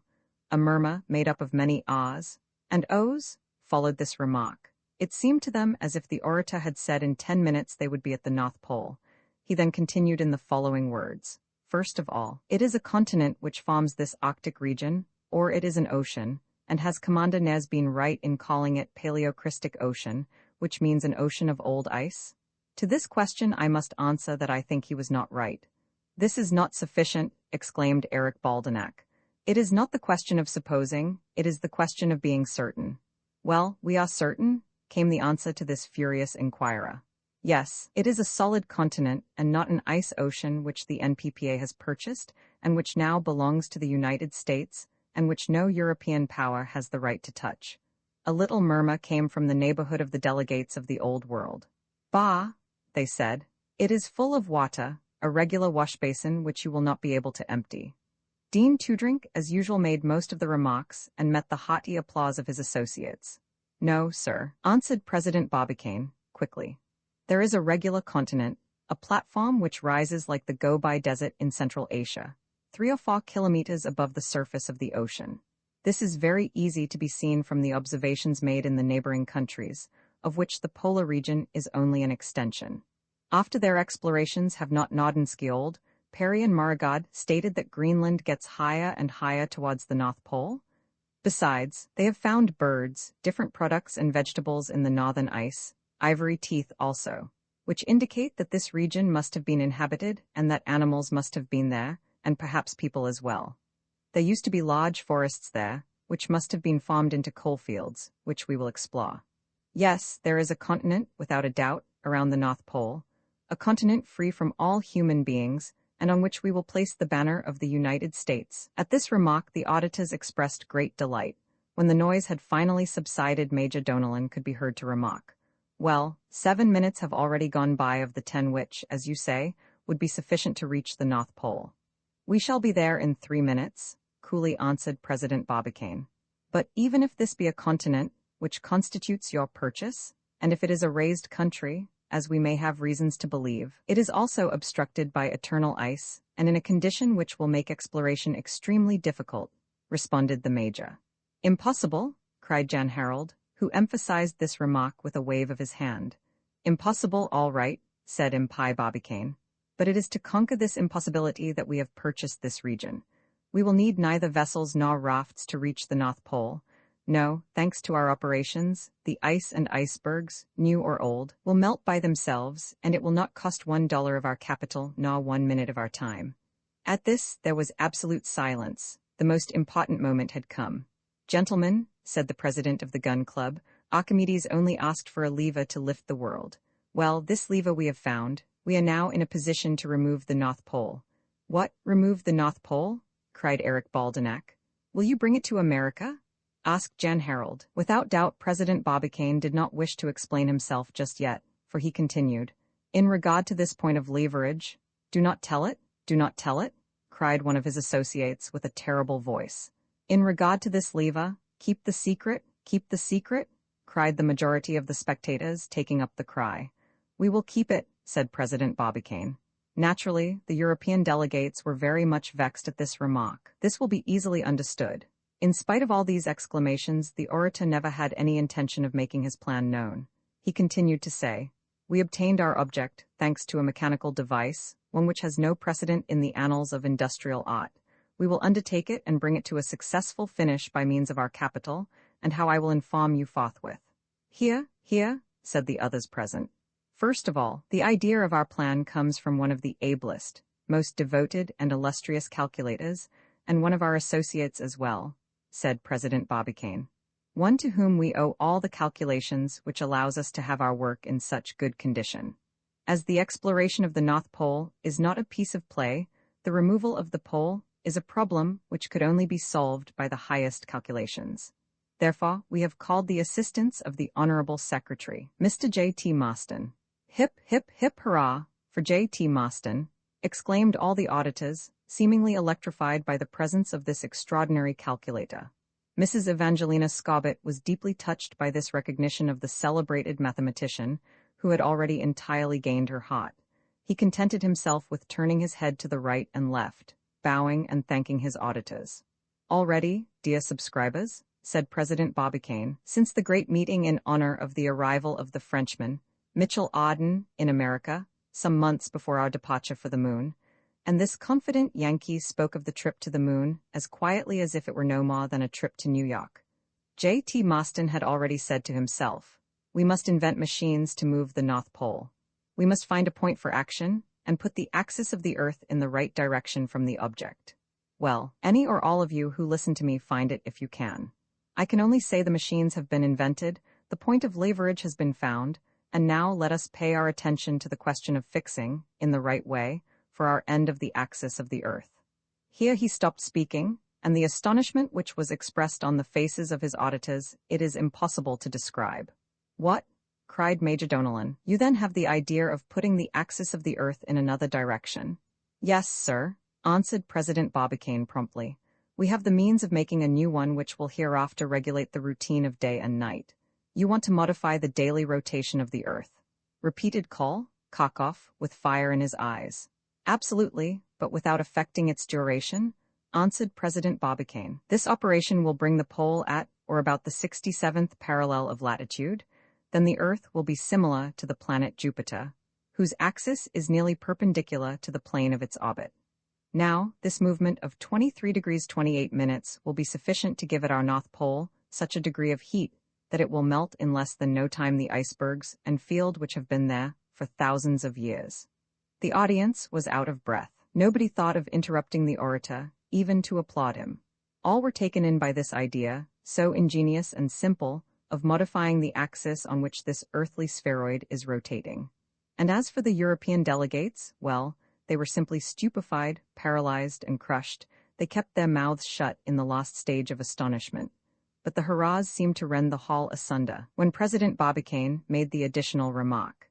"It is the sun which will take upon himself the melting of the icebergs and fields around the North Pole, and thus make access to the same very easy.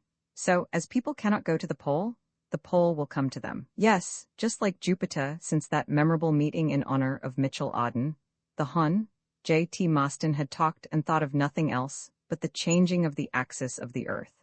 He had studied the subject as much as possible and found out all the facts and figures about it. As the problem had been solved by this eminent calculator, a new axis was going to take the place of the old one upon which the Earth was now turning, and the world would otherwise remain the same. In the scheme, it would be possible for the climate around the North Pole to become exactly the same as that of Trondheim, in Norway, in the spring. Naturally, then the large amount of ice would melt under the ardent sun. At the same time, the climates would be distributed over our sphere like those now on the surface of Jupiter. In other words, the new-formed Society of Barbicane was going to change everything at present on the surface of the Earth, and the creation of this new axis was possible, just as soon as the platform of which Archimedes had dreamed and the lever imagined by J.T. Maston were at the disposal of these courageous engineers. And as they had decided to make a secret of their invention until a future time, people could not do anything else but make their own figures. This was what all the papers did, calling on the most scientific persons and learning as well something from the most ignorant persons. If there really were people living on the surface of Jupiter, they had a good many advantages over those on the Earth, advantages which had all been narrated and explained in the meeting which was held before the trip to the moon. All these advantages would come to the people living on the Earth if Barbicane and Co. could accomplish what they intended to do. 24 hours would then always separate two noons from each other. Twilight and dawn would always be as they are now. But the most curious thing of all would be the absence of the different seasons of the year. Now there were summer, winter, fall, and spring. The people living on Jupiter did not know these seasons at all. After this experiment, people living on this globe would not know them either. As soon as the new axis would be in smooth working order, there would be no more ice regions, nor torrid zones, but the whole world would have an even temperature climate.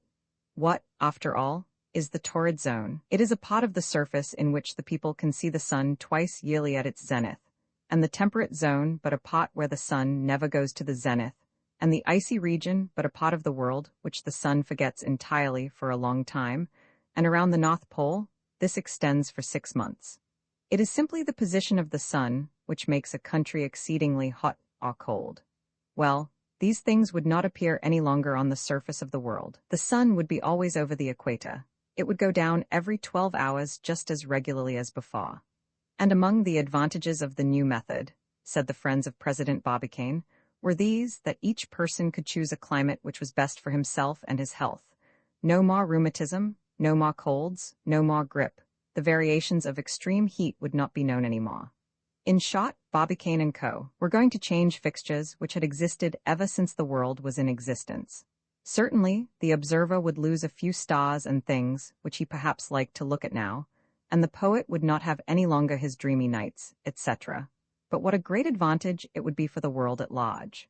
And, said certain journals, the products of the ground can be regulated so that agriculturists can give to each sort of plant life the temperature which suits it most. Other newspapers asked, will we no more have rain, or storms, or hail, things upon which a great deal depends in the harvest time? Undoubtedly, said the friends of Barbicane and Co., but these accidents will be more rare than they have been, as the temperature will be more even. Yes, taken in all, it will be a great advantage to humanity. It will be the real millennium of the earthly globe. And Barbicane and Co. will have done a service to mankind which, but for them, would have remained an impossibility. Yes, said Mitchell Auden, our hemisphere, the surface of which is always either too cold or too warm, will no longer be the place for colds and rheumatism, etc. A New York paper of Dec. 27 printed the following article. Honor to President Barbicane. His associates and himself will not only annex a new province to our American continent and thereby enlarge the already vast possessions of the United States, but they will make the whole world more productive and inhabitable. It will be possible then to put seed in the ground as soon as the crop had grown up and been taken out. There would be no more time lost during the winter. And the coal mines also would make the country richer than the value of its entire present realty. Barbicane and Co. will change the whole world and put it in better condition. Thanks, then, to the people who have done this greatest of benefits to humanity, in which appears the French gentleman to whom we referred at the beginning of this truthful story. Such, then, were to be the profits due to the changes which were to be wrought by President Barbicane. The earth would continue to revolve, and the course of the year would not be much altered. As the changes would concern the whole world, it was natural that they became of interest to all. In regard to the new axis which was going to be used, that was the secret which neither President Barbicane nor Capt. Nicholl nor J.T. Maston seemed to be willing to give to the public. Were they to reveal it before, or would none know of it until after the change had taken place? A degree of uncertainty began to fill the American mind. Criticisms very natural and to be expected were made in the papers. By what mechanical means was this project to be carried out which would bring about this change? It would necessarily demand a terrible power. One of the greatest papers at that time commented in the following article. If the earth was not turning on its axis, perhaps a very feeble shock would be sufficient to give it such a movement as might be chosen, but otherwise it would be very difficult, if not impossible, to deviate it a fixed amount. Nothing seemed more correct after having discussed the effort which the engineers of the NPPA were to make. Discussion took on the interesting turn as to whether this result would be reached insensibly or suddenly. And if the latter, would not terrible accidents happen at the moment when the change took place? This troubled scientific people as well as ignorant people. It was not agreeable to know that a blow was to be struck and not know precisely what the after effects were to be. It seemed as if the promoters of this undertaking had not fully considered the consequences, that they would be so very dangerous to the earth, and that it would not do as much good as first thought. The European delegates, more than ever angry at the loss which they had suffered, resolved to make the most of this question, and to excite the public as much as possible upon it, so as to turn feeling against the members of the Gun Club. It will not be forgotten that France had absolutely nothing to do with these delegates, as it had no intentions of buying the Arctic region. However, a Frenchman had come to Baltimore, and for his own personal benefit and information, had watched with great interest the proceedings of the Gun Club. He was an engineer, not more than 35 years old. He had been first in the Polytechnic School, and came out of it with the highest honors. He was without doubt as skillful a calculator as Mr. J.T. Maston. This engineer was a very intelligent young man, very original, always pleasant, and with most amiable manners. He always spoke very frankly and used plain language, no matter whether he was speaking in earnest or in fun.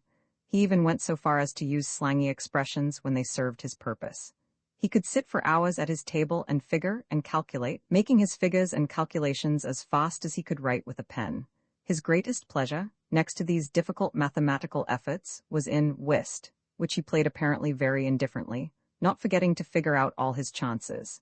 His name was Alcide Pierdeux, but he generally signed it A. Pierd and sometimes only A. Pi. He was very tall. His friends remarked that his height measured about the 5 millionth part of the quarter of the meridian, and they were not much mistaken. He had a small head, at least it looked so on his broad shoulders, but with a most lively expression on his face, and his blue eyes behind his eyeglasses twinkled merrily.